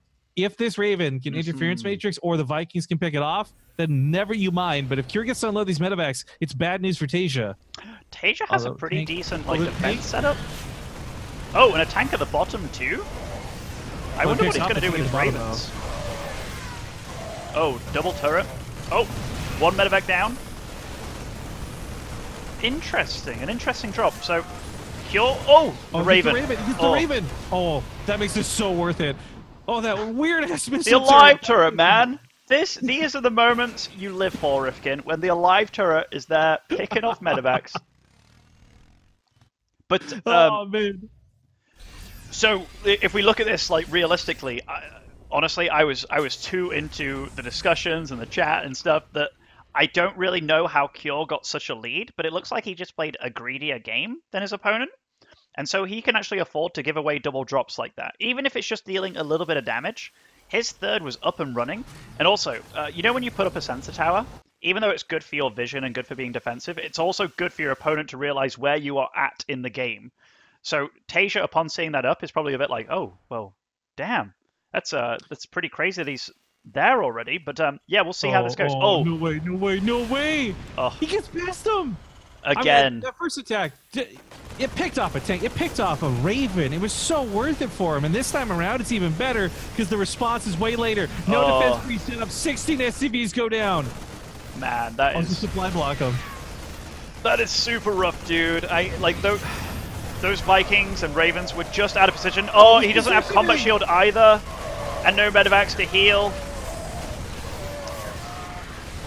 And the Raven, This is why I like Cure's TVT so much. Moves like this, man. And he's got 2 more coming. The combo doesn't end. And all of this, if the Vikings were like 3 feet to the left, none of this happens. That's a meter for you Euros out there. Or close to you. In fact, fool me once, shame on me, shame on you. Oh, no, never again, never again. That was nice. Yeah. But... This was a gnarly situation. In fact, I didn't have the music on Korea. Continuous music. Way to go, dude. I apologize, team. Here we go, though. Music for us all. Okay, well, the upgrade lead is gone for Cure. He doesn't have that 1 weapon advantage. They're both on 1-1. They're both on combat shields. They're both on stim. That being said, the 10 worker lead for Cure is that 4th CC being down faster. That 10 worker lead for Cure in a couple minutes is like the extra squad of Marines he has to give away in those medevacs. Like, this is a game where Tasia's really got to make something happen because sitting back and playing passively isn't how he gets a victory. No, definitely not. The tank counts are very similar between the two. Oh! I say that, and then this happens. Of course. 4 tanks go down. 4 tanks go down, man. That was very nice. Like catching those tanks unaware like that, and on the way out just of the natural. Super duper good play by Cure, honestly. Like he's very standardly good, but frick me, man. That yeah, Cure and Tasia just taps out. Like he just knew that this game didn't go well at all. He was just like, you know what, frick it. Like, well played. Let's get to the next one. You know, I'm not going to waste my time. I'm not going to like give you the satisfaction of just slowly owning me or letting you know how well you played. I'm just going to GG out of it. I think cutting his losses is the right call too. You don't get too tilted from that. But guys, girls, ladies and gentlemen, I gotta give a shout out. I know we've not been doing any sub shout outs today because we're just trash people, but Namshar actually stopped by to resub. Thank you for your stuff for the 18 months. And he says, sweet cast, boys. I like Namshar. Namshar's always a flirt, mate. Always a flirt. Always a flirt. But okay, once more call to action, folks. If you miss these games, you're going to be taking off. You can't catch the rest of them. You want to see more cool StarCraft content. Obviously, my encouragement is to hit the follow button on the channel here on Twitch. It's free. But if you already are following the channel, but you're not, make sure to also check out our YouTube, youtube.com/BaseTradeTV. We upload the VODs there eventually. You can also watch them for free on Twitch. They are not subscriber gated. Anybody can watch them here at any time you want. My joining failed. Oh, let me reinvite you. I was gonna say we're actually getting close to 120,000 followers on Twitch, which is kind of cool. So, yeah, I mean, we're a long way away from that last 1,000 stretch, guys. But you could hit that follow button, you could go a long way. I'm gonna try to get to Muslim in here though. If I'm barbecue man, you gotta remember. I know you're barbecue man. Here, I'm just gonna lobby link it. You should be able to just click if it doesn't let you join. Nice. It says I'm entering. There you go. There we go. There we go. Yeah, lobbies are kind of they're a thing, is what they are. They're funky, mate. They're funky. All right, just Rolling Thunder asks, guys, we don't. DeMuslim and myself and like anybody out there, nobody has more information than you do about WCS. You know, it wasn't brought up at the summit. We don't have secret dates. We got nothing about GSL. We got nothing about WCS. I'm sorry. I didn't even get invited to the summit, Rifkin. There was some drama about it, man. But there was drama. Maybe. Well, I'll tell you private afterwards. We might have to hold the joke though because it's a proxy opening here in game number 2. Spine to the top left with a quick victory under his belt. We have the red Terran player Cure. And of course, the guy getting proxied is the blue Protoss Team Liquid's Tasia. Okay, so Cure's actually going for the 14-14 barracks by the looks of it. In fact, this second SV is like really early. I said Protoss. I'm sorry. Blue Terran Tasia, my bad. I'm sorry. I was so focused on the proxy. I was looking at this thing that's coming down here. My brain just farted. Oh, anyhow, back onto the proxy T-Rack. So he went for the 14-14 variation, which is exactly the one that Maru does. So normally with this, you send the SVs back home and you result in a macro play, but he is against double gas. Oh, hold on. I need to do the things with the overlay. I'm so good. There we go. Oh, wait. Oh, there we go, lads and lasses. There we go. Hey, I love this emote. What is this, Avi Turtle? Hey, if you guys have an Avi Turtle, can you put it in the Twitch chat, please? I'd love to see it. Also, mods, if you can start timing out all those people, that'd be great. Thank you. The people pasting the turtle, you mean? Like, hey guys, can you post the turtle? It's in the Vilo emote. Oh, really? Yeah. How did he create something so cute? It's a great question, but it's easy to now spot the people to time out, so thank you guys so much. At first I thought you were joking, and then I was like, oh, yeah, you really did. It is a true trap. Easy clap. All right, we got, with these racks in play, Cure, of course, going to have a little bit of dancing to do with the Reaper. It's not an auto win, but it's something that could snowball really quickly.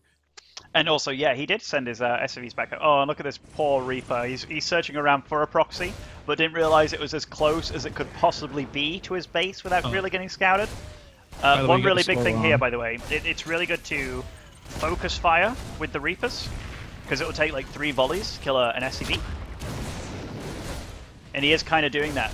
Oh, is he? Oh my lord. Oh, so close. One more shot. He can pick up a couple of Oh, SCVs. he got it. He got it anyway with the other Reaper. The 3rd Reaper joined the fray. Oh yeah, the one from above. Nice. Shooter behind the grassy Boom. knoll. Real quick, to Muslim, by the way, you got the score wrong. Oops. On the overlay. But man, that attack, 5 SCVs and enough control that he can continue keeping this push from counterattacking. He's got a wall up, so there's no like pushing right into the base. Kier's in a great spot for this opening. Do you know, I actually got it right, but then I switched the colors, and then it was wrong. Yes. See, noob mistake right there. You gotta swap the noob colors mistake. first. You know, I am not used to this extra special treatment that Base Trade provides for you, the viewers. I am not used to it just yet. You know what? No shots at you, I promise, for this. But it's like one of those things where I really wish people understood how much headache it is, even just doing basic things like the overlay. And they're just like complaining about the most non-important things. I'm like, do you understand how many hoops I'm jumping through right now? Give me a break. I must admit, I was a little bit surprised when people were like, where's the best of 5? When it's already like 2-0 on the board and stuff. And I was like, come on, give me a break. I don't do this. Like... All right, tries to get that last Hellion. Really wants that last Hellion, but not going to get it, sadly. He's still pumping out Reapers, though. And I don't know that I like this. Every gas that goes in here is like one less tank, one less factory, one less starport. I mean, there's just nothing really for the other side of the map. Kier also pulling off the mule, by the way, just a small cute note. Ooh, gets quite a few of these Reapers here. Oh, they're all dropping down like flies, man. That makes this gas investment really not worth it for Kier. Absolutely not. I mean, we say that though, and look at the SCV count. It's pretty good for Cure. His expos later, that's for sure. His techs later, yep. But the SCV count, that definitely is a pretty big deal. We also have the barracks flowing back. One's being used to scout now against his opponent, so he's not going to be caught with his pants down. By the way, the floating barracks, it's nearly always worth doing this, because there's always that moment in TVT where you really want to scan. This is the free scan, but also like the 1 minute scan, where you can see everything for that time, because barracks do not die very quickly at all. Oh, what? A tank? But he lost the medevac? The medevac. So no high ground vision. Double lock-on trumps this. And do you know what? He has to move that tank out of the way now, too, because no high ground... Oh, gosh. Oh, gosh. Oh, Cure, what are you doing? Manhandling Tasia like this. Dude, this feels like Tasia's a bit like, man, you're playing really well. You know what? I'm not gonna waste my time. I'm out of here, dude. Like, losing that medevac was a really big deal, and he shouldn't have let that happen. And I think, you know, when you do something so well, like let's say Tasia with StarCraft, you do it so well, and then you make one little mistake, you can be so harsh on yourself. But also, yeah, one mistake like that, like losing the medevac, the whole strategy loses its purpose. So it may look like a premature GG, but when you're against somebody as good as Cure, and you realize like you just threw everything, like sometimes it's worth just getting out of that and just saving yourself like the mental health. I love this, by the way. In chat, Tasia is the anti-fantasy. Oh, fuck. Tasia GG timing. Just explain that cute little StarCraft inside joke to any of you new lurkers that came in from the front page earlier. Fantasy's a player who's very notorious for not leaving games he has lost for long periods of time. Given that you cast quite a bit, who are the other players that have a fantasy GG timing? Because I would say Bly is one of them. Yeah, Bly for sure. But the thing is fucked up, right? Fantasy, when he's losing, he's lost. Bly somehow can pull out victory out of his ass out of those stupid non-leaving games once in a while, though. But, again, I gotta tell the joke. Oh, damn. I thought you would have forgot. I was trying to distract you this whole time. All right, guys. Gonna do these intros real quick. Shotgun, top left hits the blue. Terran Cure. Shotgun, bottom right. He's going for a prox. He's the red Terran Tasia. All right, Muslim. I'm gonna give you the expedited version of this joke, but it's still kind of long. So there's a train conductor. This guy's really bad at his job. In fact, he's so bad that after one of his shifts, come to the end of it, he manages to just kind of nod off and actually causes the train to crash. This is pretty bad. This goes to court. Turns out someone died in the crash, so he's put in jail. And because it's America, He's given the death sentence. So there he is on death row. Executioner walks up. He's like, last meal. Guy's like, I'll have a banana, please. Bit weird. Gives him the banana. Next morning, takes him to the electric chair. Straps him in. Throws the switch. Smoke smells everything. But the guy lives. And due to some weird loophole in the law, they have to let him go. So doing the only thing he knows how to do, he goes out, gets the job once again as a train conductor. But much faster, he actually crashes another train. This one results in massive deaths. And because it's just already known that this guy is notorious for this, right to jail. No trial, no hearing, no nothing. Straight to death row. This time they're going to kill him for sure. Make sure he doesn't harm another person for the rest of his life. Executioner walks down. He's a little taken back. He's never had to give someone the last meal twice. Last meal. Guy says, I'll have 2 bananas, please. Again, weird request, but gives him the 2 bananas. Next week, or next day, goes to the electric chair. Same thing, same switch, same smell, same smoke. Guy lives. They gotta let him go. This guy changes his name, so hopefully nobody will tell who he is, so he can go get hired once again as a train conductor. And wouldn't you know it, the Muslim? He crashes another train. Ends up on death row again. Executioner asks him, last meal. Guy says, I'll have 3 bananas. He's like, no bananas. All right, fine. I'll have an apple, please. Gives him the apple. Goes to the electric chair the next morning. Same thing, doesn't die. And the executioner is just baffled. He's like, I didn't give you any bananas. It had nothing to do with the bananas. I'm just a bad conductor.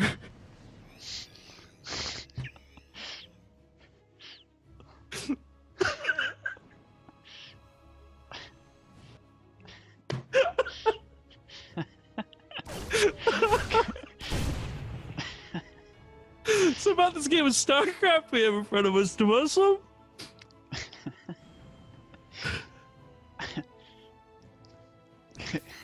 God damn it, Rifkin. it's so bad. All right, thank you guys for helping us in $100 on that goal. We are going to totally get the Muslim back for that Korean cast. There's your reward, Cuban G. I don't even fucking know what happened, but Cure takes the series 3-0, forcing a rematch between Tasia.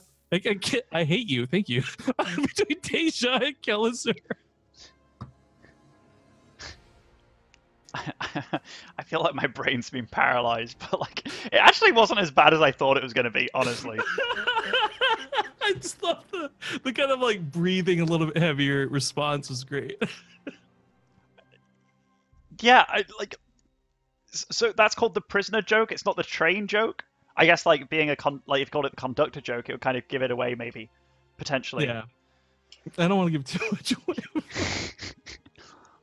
Okay, folks, we're heading back to the North American server. It's Europe versus Korea. It's a rematch of the second series, but the first game these guys played today, as it is once again Taeja versus Kelazur. Congratulations to Cure, however. He does skirt through to be the very first player into the round of 8 for the Ting Open Season 5.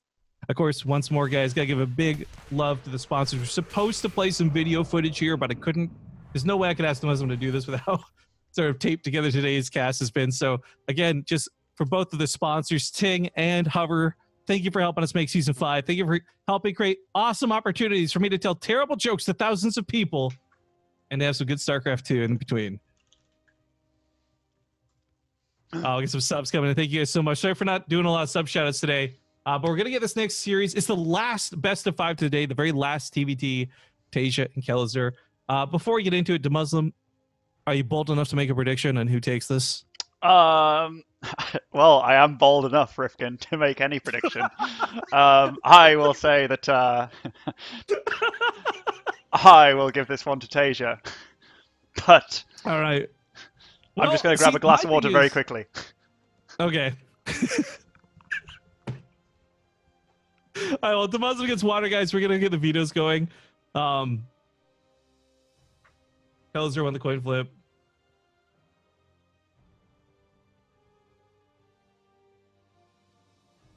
Sorry about that. We got the sillies out of our system.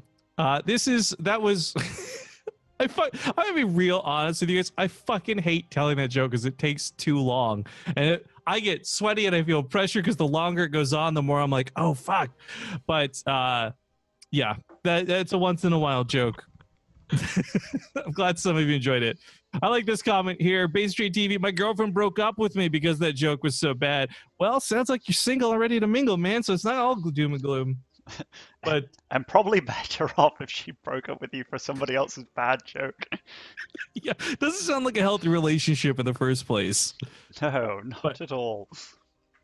I was gonna say before you left, there's an interesting thing I've always picked up on, but I'm curious because this is more of a caster standpoint. You being the player, I've noticed a lot of time at brackets and groups when it comes to that final group rematch of the GSL style. It almost always goes the other way. Not always, but like a high enough percentage for me to say confidently, like, I actually believe Kellazur could take this just due to statistics. You think it often goes the other way? I'd say more often than not, yeah. I mean, there's like huge statistics for like winning the first map, right? And like finishing the series. Right.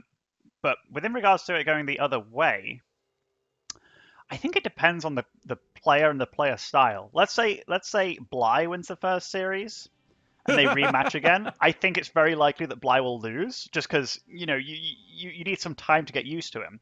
But if you have like a very solid all-roundy kind of player win the first, I think it depends stylistically, honestly. Well, let's see how this goes. You say Tasia. I'm just gonna vote for Kellazur. We'll see which Terran joins Cure in the round of 16. I got another joke for you, Muslim. This one's much shorter. Oh my god, Rifkin. It's been a game. I need my breather, okay? Wait, is this the prom one?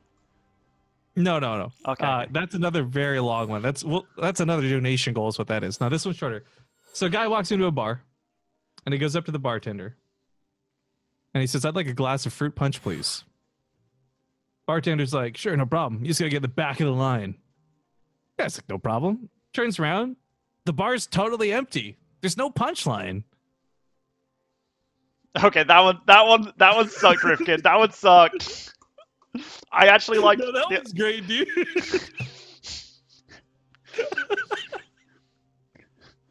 I am the worst receiver at these jokes, man. I'm the worst. Okay, we're in the lobby, guys. Sorry, I was just that was my way of buying a little bit more time.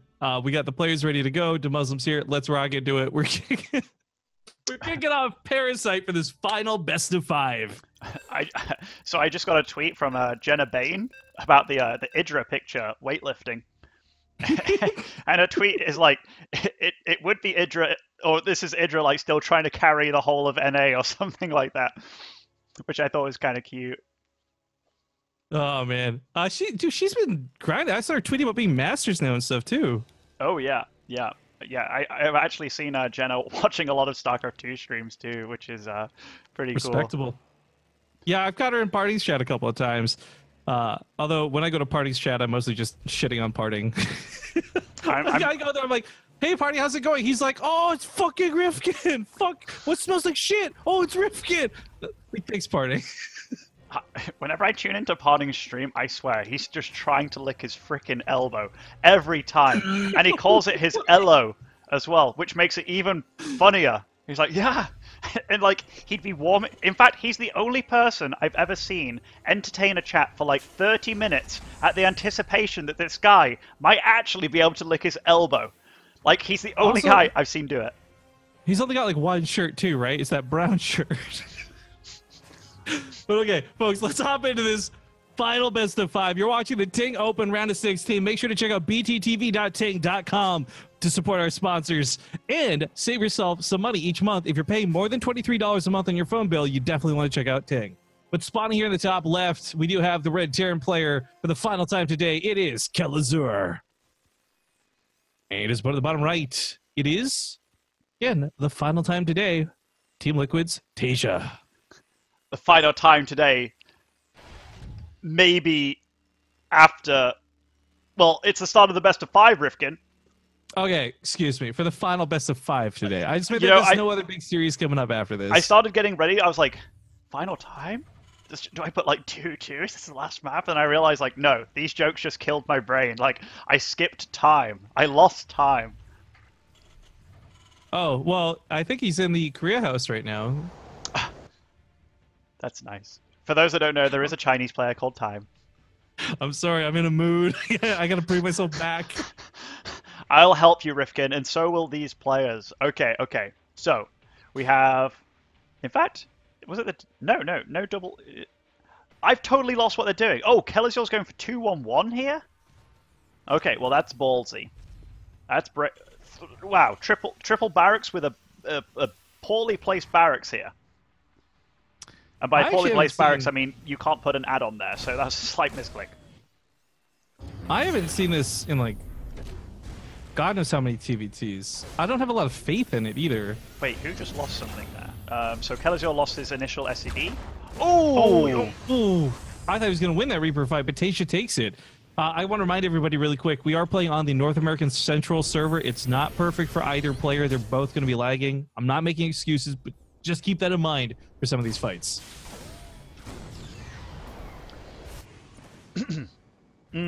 Yeah, I mean, it is always worth noting that these players are on opposite sides of the planet right now. So the early skirmishes definitely went pretty okay for Taeja. You can see that he's quite ahead in supply. He went for the barracks. He's going for reacted out Hellions here. Kellazur, on the other hand, has gone for a very, very bizarre build, at least in TVT. This is 3 barracks. Now, I cannot tell you where this ends up in this matchup because, honestly, I've never... This is a long time ago since you were able to do anything like this. You have Cyclones, tanks got stronger, Ravens are way better now. It's this weird blitz move that, like... To be honest, Ramon, I'm like, did he think he was playing against Protoss? Like, what's going on here? Yeah, even against Protoss, like the 3 barracks, 3 CC build, it's very unusual. So I'm very curious as to see where he goes with this. Now, is there a medevac on the way? Let's have a look at the unit tab. Yes, there is. Now, upon scouting this base, which he will do with the medevac and the 4 Hellions, and he'll be going. He's initially going to be going for SCV kills. Oh, he scans. He sees this. Okay, this is when Taeja's probably like, man, what the shit are you doing, dude? Because, yeah, you don't play against this at all, ever. That Reaper Scout, by the way, key. Now, Kellazur should, like, rearrange his Marines, maybe have them close to the mineral lines, get ready for this medevac drop. He is kind of ready. He's got his units in a nice line, so the Hellions say, oh, the pickup control here is so sick. Oh, but then he loses 2 of them, so it's like, damn. It started off sick, Rifkin, but ended up with a... Well, it's really about the extra Marines. If those extra Marines didn't come in for the reinforcement, obviously he would have won that fight. But what got dangerous there was he almost lost the medevac towards the end. And can you guys not fucking do the 425 Celsius copy pasta right now? We're trying to enjoy some good high-level StarCraft 2. And if there's one thing that's going to distract me, it's timing you motherfuckers out in chat. Stop it. I've never seen that copy pasta before. It's great. Because it's really dumb. Look, one time I was talking about cooking chicken on stream and I said 425 Celsius instead of Fahrenheit. It should have been nothing but a misspeak, but for some reason chat has honed in on it. So you're the creator of this meme? I don't like it. You don't like this meme that you created? No, I'm Barbra Streisand it. I said stop and they just started doing it more. You should appreciate all your creations, not just the good ones. But this is also a good one depending on how you look at it. I can't even put this in sub mode because it's our fucking subs copy pasting this shit. Wait, how hot is 425 Fahrenheit in Celsius? Like, it's cooking chicken, dude. I don't know, like 180 maybe. I'm guessing. I don't know. All I know is that you wouldn't want to do anything at 425 Celsius because it's dangerous. Yeah, I don't think your oven... No, your oven can't even go that hot, dude. At that point, you fire it up and kill him. You're getting ready to smelt some ore. Yeah! Oh, fuck. Well, I'm not going to be reading chat for a while. Thank you, guys. God damn it, I hate all of you. We got weapons, we got stim, we got everybody with their upgrades, so nobody's really falling behind in that regard. Kellazur is a little ahead on stim, which could, lead to faster combat shields. And if this is the case, wait, he's going for Marauders. He thinks it's mech again. Well, hence the wall. The +1 melee, or not melee, excuse me, the +1 weapons is huge for if he can get a timing here. And there's going to be about, like, what, another 30, 40 seconds where if he fights, his opponent will not be able to match him. Well, so and combat shields. Combat shields is a huge game winner. And also the engineering base at this natural. They're up for grabs here, potentially. Though that is quite a few Marines moving in. He does have the tank as well, so But the reason that he's only gone for +1, the reason there is you don't need armor against mech, really. So everything in his build, like he went for the barracks. Now he's switching those Tech Lab barracks onto reactors by the looks of the production tab here. In fact, no, he isn't, not yet. But he's making Marines at least, so... Yeah, he read the situation wrong by the looks of it. Oh, non-combat shields. Last series too, didn't it? You what, sorry? Happened to him with versus Soul too, right? Where he just misread his mech. Yeah, I mean, maybe if I ask him, I could be like, hey, did you think it was mech? He'd probably be like, no, man, everything I did was perfectly how it was meant to be. And if he wins, then great. Like, he's actually ahead in supply at this point. But, yeah, there is almost no reason to go for Marauders against Bio. Oh, those Marines on the high ground. What's so strange is Marauders will be pretty effective at helping pick off... Oh my god, that missile turret. Will be really effective at helping pick off auto turrets if they came down. Grabbing a tank if it's unsieged. But otherwise, yeah, these are kind of just big wastes of minerals and gas. This is a nice denial of mining, but that tank was really nicely placed there. Also, he didn't overreact or anything. Ooh! One medevac did go down. Oh, yeah, but he picks up another 8 SCVs. 16 in total. Pretty good for a guy who had the wrong build. Yeah, I mean, yeah, he definitely wanted to go full Kellazur and drop in 2 places at once, and he got quite a few SCVs. I guess the main issue is, does he have a Raven out on the field? No Raven. He's also only got 1 tank. That's huge, actually. So while he's been dismantling the economy a little bit, Taesia's army's just a lot stronger, and upgrades are better. He's also getting the mech upgrades for his attack here. These medevacs! Medevacs. Oh, that was some really good movement, by the way, with these Marines. He was moving up, then caught his drop here. And now Taesia's the one with a slight supply lead. Kellazur is doing the right thing, though. He's had map control, so he's been the one putting a 4th down on location. Often Terrans are like, when do I do that? When do I put it down on location, as opposed to just, you know, putting it safely from, like, my natural or something. When you have map control, when you're the one forcing your opponent to be safe and stuff, that's when you can do it. Oh! 3 medevacs for free? Well, yoink! Yeah, tit for tat. But now he's got a big fight on his hands. I don't know if this is one he can take. He might just be outclassed, especially with the anti- Oh! That medevac. Have you ever seen a medevac die that fast? No, but he gets out of there with the majority of the units alive, which is key. Because if he had fought that fight, he would have lost that fight. And this is all about the anti... Oh! He went for the interference matrix. I guess the anti-armor missile is still on most of those Marines, so... This is really bad for Kellazur, though. That is a lot of tanks. Oh, nice drop. Oh, his drop. It's not doing enough, though. It's not. And look at these tanks now, Rifkin. This is nice placed, and that is getting mushed up. Yo, he's not quite. He's almost got enough kills on the Marines that he can just drop on top of the tanks. The big thing here, that drop definitely bought him some time, and the next rally of units is still at home for Taeja. So Kellazur's not super dead right now, but it's definitely not looking fresh. Oh, that's another one of those games for man. Small movements and small differences. Oh, you got 2 health on that medevac. Small little things could have made this go very differently for either player. But for me, the big one goes back to Kellazur. Like, if he had just got Marine Tank right off the bat, would this have been an easier game for him? Right? He had so many Marauders this game. Where are these SCVs going? That wall. He built a wall, Rifkin, and it didn't work out for him. This is really working badly for Kellazur.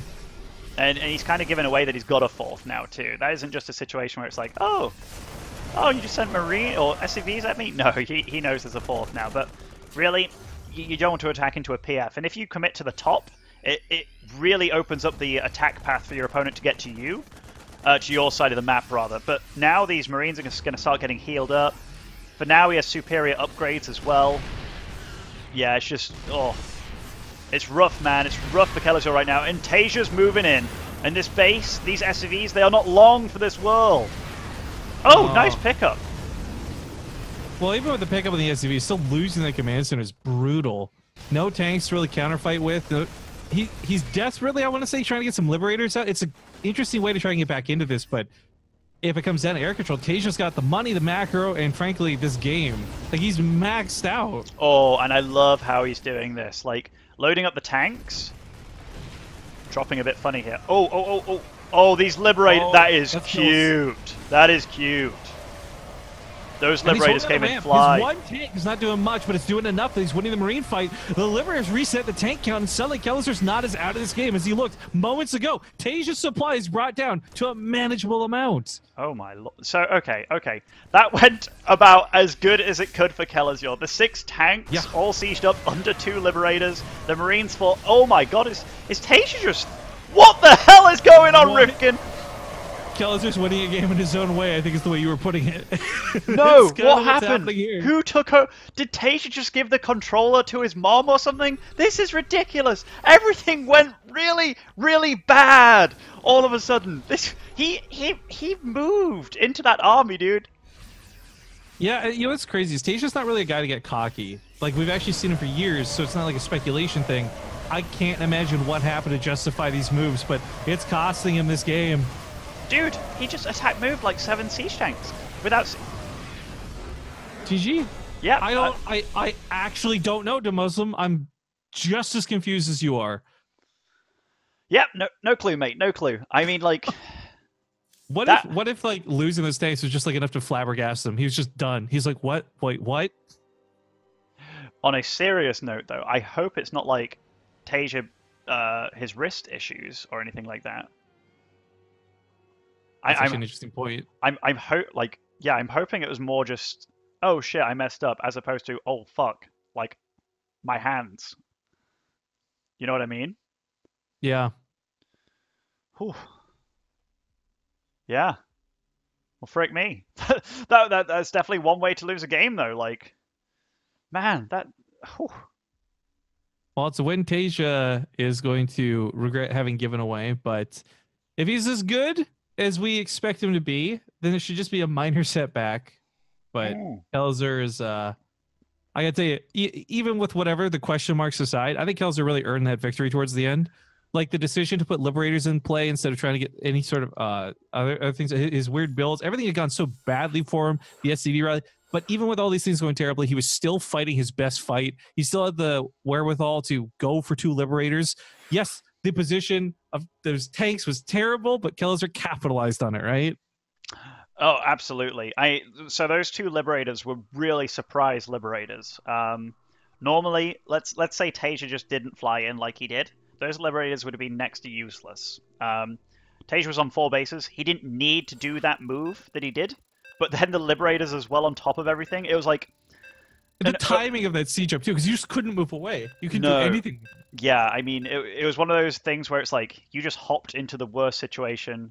And for Kellazur, it was like Christmas all over again, you know? Like, that was the gift that keeps on giving. And yeah, Tasia, he's now 0-1 down against Kellazur. Okay, I'm going to go for the color change first. The color change first. Then we go for the score. These pro moves out of the Muslim, guys. In the top right, down 1. Maybe it's the group curse. We didn't talk about it, but I brought it up. Maybe it was the group curse. Either way, he's down 1 in this best of 5. To the top right, we have the red Terran player, Tasia. And of course, in the bottom left, up 1 point, it's the blue Terran, Kellazur. Yes. By the way, Tasia hasn't won a map since you started telling your jokes, Rifkin. I'm just throwing that out there.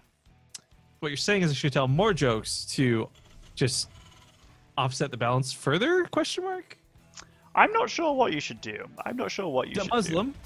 Why did the partially blind man fall down the well? I don't know. He couldn't see that well.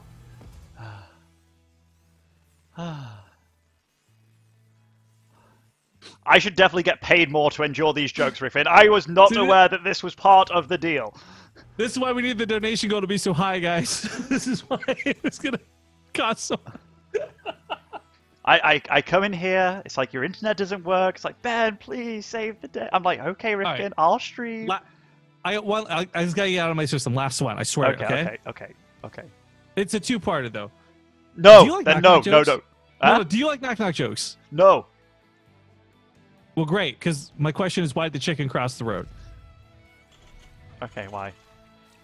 To get to the idiot's house. Oh.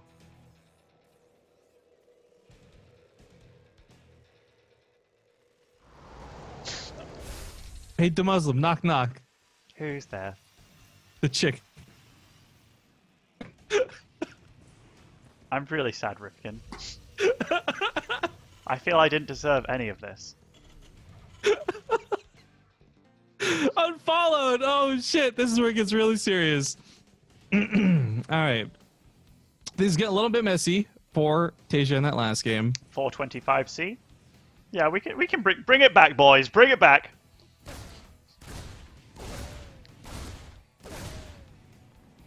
Oh, this is a little awkward. Kier was messaging me, and I didn't see the messages because we've been casting. He thought he still had another game to play today. Curious, of course, finished with the entire group. He won. He's in the round of 8. He's good to go. Thank you, chat. Thank you. Oh, fuck. The Muslim, really? You gotta do this to me, man? Hey, man. This is what you get. This is what you get. Okay. Oh, but talking about this game, by the way, so they both like lost a Reaper early on. Now, Taeja's the one doing a crazy 3cc build, by the way, which it is very 3cc builds like this from like multiple barracks and stuff. It's so weird. It's so unusual. I can't emphasize how crazy it is. Maybe things have changed, but honestly, I've never seen this in any TVT before where they think that this is okay to do.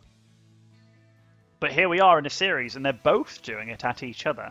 In different games, obviously. And going about it in a different order as well.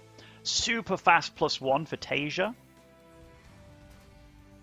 I just forgot, but remembered this moment as you were saying it. These guys proxy starported each other for 2 of their first 5 games. And now they're going 3CCs and stuff with triple barracks. Like, what is this weird... I would love to just get in the mindset of these guys. This is one of those things where, like, obviously you could never ask them as they're playing, but I would love to just get their thought process after the series was done. But, yeah, weird, whatever, question mark, non-standard Terran builds aside, it does make for a better show. I gotta be honest, 27-minute games of just pure Marine tank for every game today would have been boring and uninteresting. We got spice of life, we got variety, we got top-tier play for TVT. Right, But, so we have a... Sorry, we have like a very generic good style by Kellazur coming out on into the fray. He's getting his second barracks very early. Normally you go for like a 3rd CC with this, because the second barracks, that just implies that he's going to be going for a fast stim, and also some like pretty hard pressure actually. Maybe only 1 Raven, depending on how he wants to do this. Yeah, a little bit of a swap here. Oh, okay, still okay, just a naked barracks there. Unusual play again, but we'll see how this pans out. I'm like, okay, yeah, he'll swap this over and keep his production rolling. Just not quite this order and not this way, but big scan from Tasia to see all this. By the way, he's making 2 medevacs, so this isn't the Viking play. Like, if I'm Tasia and I scan this, I'm thinking, okay, that's like Viking. Yeah, it's very regular Viking play, but given that it's a second barracks as well, if I was Tasia again, I'd be like, what are you doing? Like, what is this second barracks for? This is crazy. But when he sees that it's 2 medevac and like what it is up against him, oh, and yeah, everything that Kellazur's doing is weird right now, super weird. Which is why he's catching Tasia a little bit off guard here in the middle of the map, because this is not normal play at all. And Tasia's actually just kind of...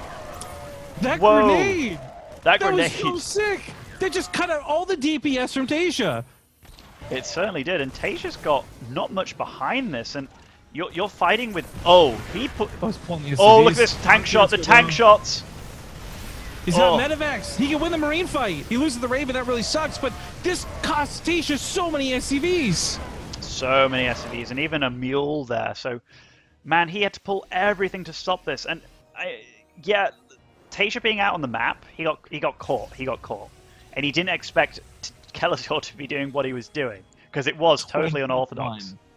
He killed 21 workers. There's a huge gap between the two. Kellazur's later 3rd CC means nothing anymore. He's ahead, period. Yeah, he's ahead in nearly every regard besides upgrades, but that is also a big deal. We'll see. So Tasia's timing will be when this +1 finishes and when he gets combat shields, because he has +1 weapons already. So there is something he can do. Rifkin's jokes killed Tasia's career. Shut the fuck up, guys. I don't want to be that guy. You can't put that mojo on me, Ricky Bobby. Not okay. This reminds me of when somebody said like Jeff punched Stefano into retirement. Like, in fact, it was Apollo that said it, and people believed it for a while. You know, they thought it was a real thing. Yeah, I remember that. Yeah. That Viking in the main, by the way, picks up another 4 SCVs. There's actually not enough production Marines right now to deal with this. A Marauder comes back. Tasia has a Marauder. I've seen more Marauders in this best of 5 than I have in the last like 3 years of casting TVT. This is just a weird series, man. Like, nothing is going normal. Oh, look at this Marine split, by the way, against the tank shots. He was trying to, like, separate them all individually. That's cool. I like that. Good control. But not all the focus needs to be here. He has an attack on the front line. This tank is exposed. Ooh. But those are empty medevacs, so... He's just like, these are your medevacs. Tayshia's going to lose. Yeah, GG. Yeah, wow. Whoa, the group curse. I'm saying it's not me. It's the group curse. Wow, this is very unusual. Like, Taesia's getting he's kind of getting outplayed, but it doesn't feel like Kellazur's just stepped it up like 10 levels. It feels like Kellazur's playing very good, very solid, but it feels definitely like Taeja is not. Almost as if some sort of supernatural force is in play. Some kind of group curse. The Rifkin joke curse, you mean? No. It happens, man. These things stem from somewhere. Do you think the Artosis curse just, like, happened? I just hate this because you know what's going to happen. Like, Tasia loses this. You're going to get hired for a WCS event, like, later on in the year. Some similar situation is going to be happening. Like, guys, I know where this started. I'm like, no. You're quite fortunate that if it is at a WCS event, Tasia probably won't be there unless it's the finals, you know?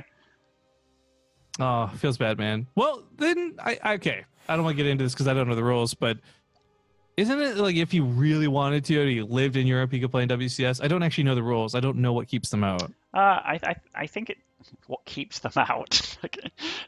That just sounds like you're keeping out vermin, you know? Like, but I think, I mean, if it was like the old WCS, it was about you needed a residence and like a visa, right?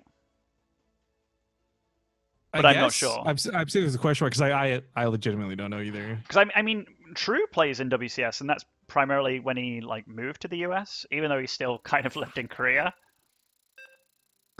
Well, I don't know, whatever. Ladies and gentlemen, regardless, it is 2-0 for Kellazur. This is the last best of 5 today.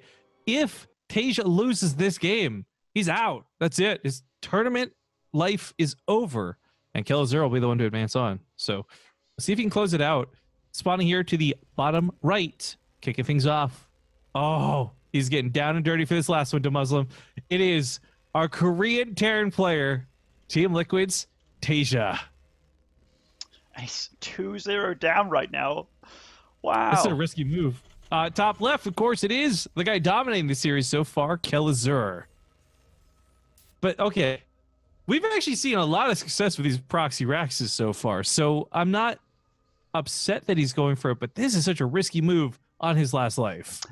You say we've been seeing a lot of success, but we've also been seeing like it's been like kind of 50-50, right? Like we saw Kellazur beat Soul, and then we saw like Tasia. In fact, what did he do? I think we saw Tasia lose with the proxy 2 Rax against Cure as well. So I mean, fairly even. Apparently it failed in the game where I told that really long joke, but I wouldn't fucking know. I don't know what happened in that game. Oh, the Parasite game. With Cure, I think, yeah. Okay. Yeah, it totally happened. Dude, yeah, it's a blur. The short pass is a blur. But honestly, like the fact that he's doing this when he's 2-0 down, you can look at it as a, hey, I want to shift the momentum really fast and I want to do it my way. Or you can look at it like, well, frick, I'm 0-2 down. Screw it, man. Like he's been kind of giving up these games, really un-Tasia-like. So I don't know what's going on, man. I don't know what's going on. I hope it's the first one, right? That he just wants to shift the momentum. And I mean, I've never known Tasia as a quitter.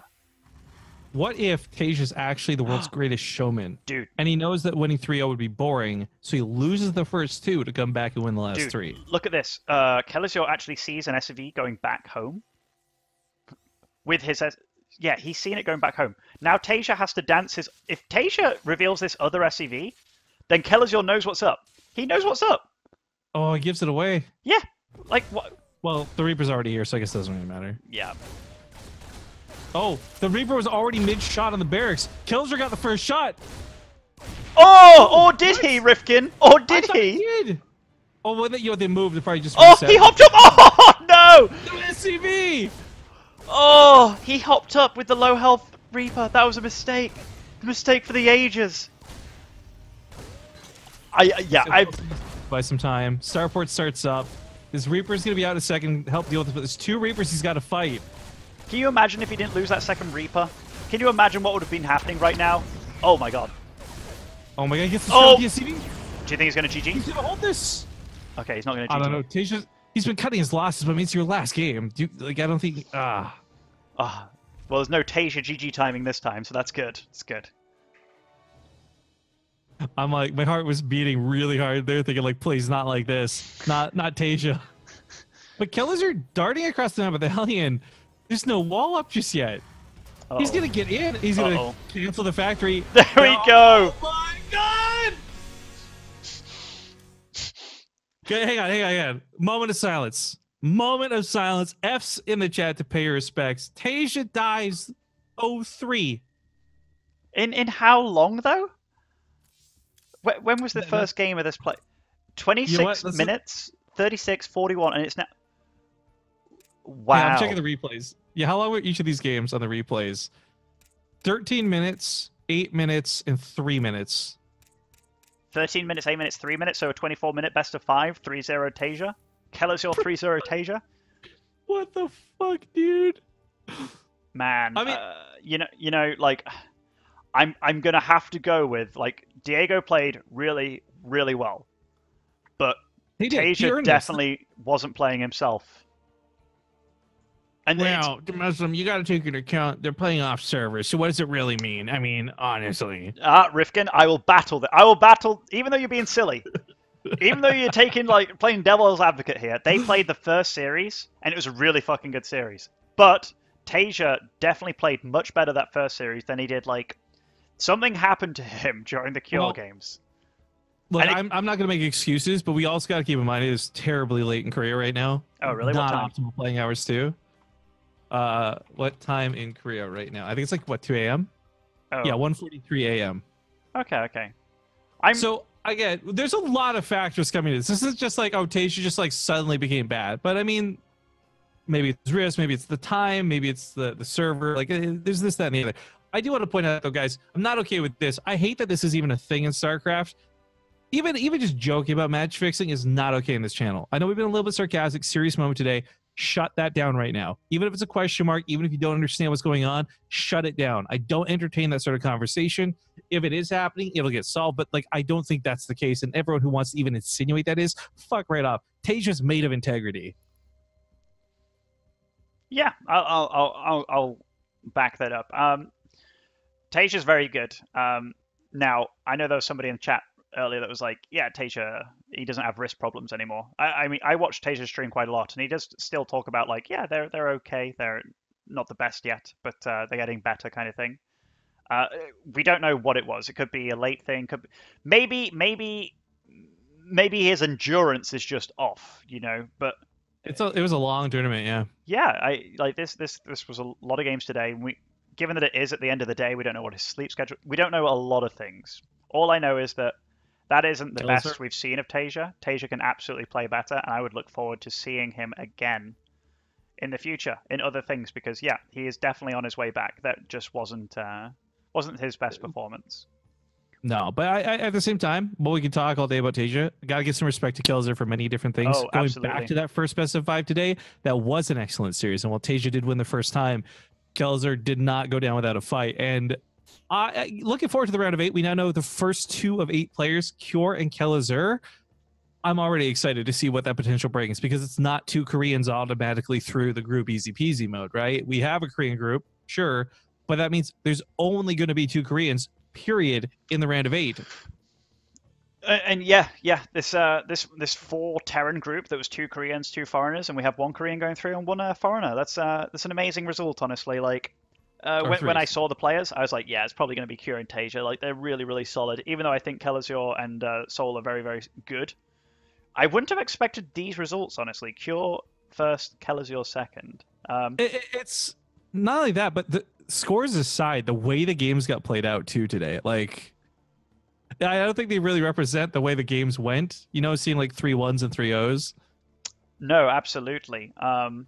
And even though, I mean, the last series was a landslide, right? Like, Kelazur just took that. He defended well. The SV kill on the Reaper in the last game was very fortunate too for him. But in general, like, a lot of the matchups were very, very close. And it was just like a small decision that wasn't necessarily wrong in a lot of situations, but it turned out wrong because the caliber of players you're playing against know the things that they have to do to get little leads against you. So, yeah, honestly, it was some very high level Terran play, and we got to see a lot of unorthodox builds as well. The 3CC 3 barracks builds that they both pulled out. One time it worked, one time it didn't. The proxy starports where they're both like base trading each other and crazy shit going down. Honestly, really good TVT today. And you know what the best part about all this is, guys? We're going to get a little bit more to Muslim because he'll be joining us back for the Korean cast, thanks to you guys who helped make those donations go through today. So, hey, to Muslim, thank you for joining me today. Obviously, everyone here probably knows who you are, but in the off chance you got a couple of stragglers. If people want to see more of your commentary or just your gameplay, you stream a lot. Where can people find you? I do stream a lot, Rifkin. Thank you for pointing that out. I stream over on TheMuslim at twitch.tv. You can check me out. I'm a Terran streamer. I used to be a professional gamer. Not the best one, but a decent one. I know my shit. And if you guys want to tune in and see more games, I'm often playing in the top 30 of the EU ladder, so you can go check that out anytime you please. And of course, if you guys enjoyed my commentary or my bad jokes, be sure to stick around and hit that follow button on BaseTradeTV. I've been doing a little bit of off StarCraft stuff lately, but don't worry, guys. Now that the quote-unquote StarCraft season's back, I'll be playing a lot less League of Legends and a lot more StarCraft 2. League. But, dude, don't even. But you know what's funny? Actually, Yep. well, I'm being shamed for playing another game real quick. I was gonna say, DeMuslim and I started bonding a little bit over the fact that we both play WoW together, and I've been streaming some WoW dungeons too. So a little bit of variety, a little spice of life here. Not necessarily together, Rifkin, but we both play the same class from across the ocean, you know. Excuse me, you're right. You phrased it better than I did. But my point is, we both play WoW. I play League. Other people play other games. The point is, guys, I'm gonna be streaming more just StarCraft here on BaseTradeTV and a lot less of the other stuff. I'll be moving a lot of the other stuff back to my personal channel. The reason I didn't do it is really shitty. I just was too lazy to set up the overlay for my personal channel. But after getting a lot of feedback, I'll be keeping BaseTradeTV a lot more StarCraft focused, and I'll suck it up and put in the extra work. That being said, I want to cover what's going on before we all disappear. Again, big thank you to Muslim. I don't want to take up too much more of your time. But for the next 4 days, I'm actually going to be a little preoccupied. A lot of people have been begging me and asking me, like, why aren't you casting the IEM qualifiers? Are you casting the WCS winter stuff? I've decided to stay out of it. And this was entirely by choice. I wasn't like applied and declined or anything. I've got a friend coming into town. Some of you guys have actually, we did some sponsored streams together, Cara Corvus. So I'm going to be spending the next 4 days with her. And then once that's all done, I think we're back on Ting. So I just don't really have time to do a lot of the WCS and IEM things that are going on. So that's why it's nothing really crazy. It's just I got other stuff going on. But I will be doing more Ting stuff. Again, it's a small 4-day hiatus, and then we're back with it. And I've got 4 days basically to figure out why the fuck I can't stream. Because I don't want to ever put DeMuslim in this situation again where he has to do all the work and all the grunt work. But that said, we're all done. Thank you guys so much for watching. DeMuslim, thank you again for covering our asses here. And I hope you all have a great day. I think there's something going on right now. Ladder Heroes of Fear Dragon, if you guys want to check that out. Otherwise, I don't know who I'm going to go host. I'm going to go find somebody. DeMuslim, do you have any final words before we take off, dude? No, just a big thank you to you, Rifkin, for having me, and thank you for all the chat for being so lovely. Well, that's debatable. Especially with the 425 memes. I do appreciate it. Let's go here, guys. Here's how we're gonna do the stream. We're gonna go raid oh, you know what? I was gonna say Fear Dragon, but the boy gave us a host and Hearthstone streaming again. He's already back at it. So you know what? We're gonna go raid Hearthstone is what we're gonna do, guys. So thank you all for watching. Enjoy this terrific Protoss streamer. Admire his lips. I'll see you guys later. Bye-bye. And I guess you can turn off the stream whenever you want. Okay. Cheers, Rifkin.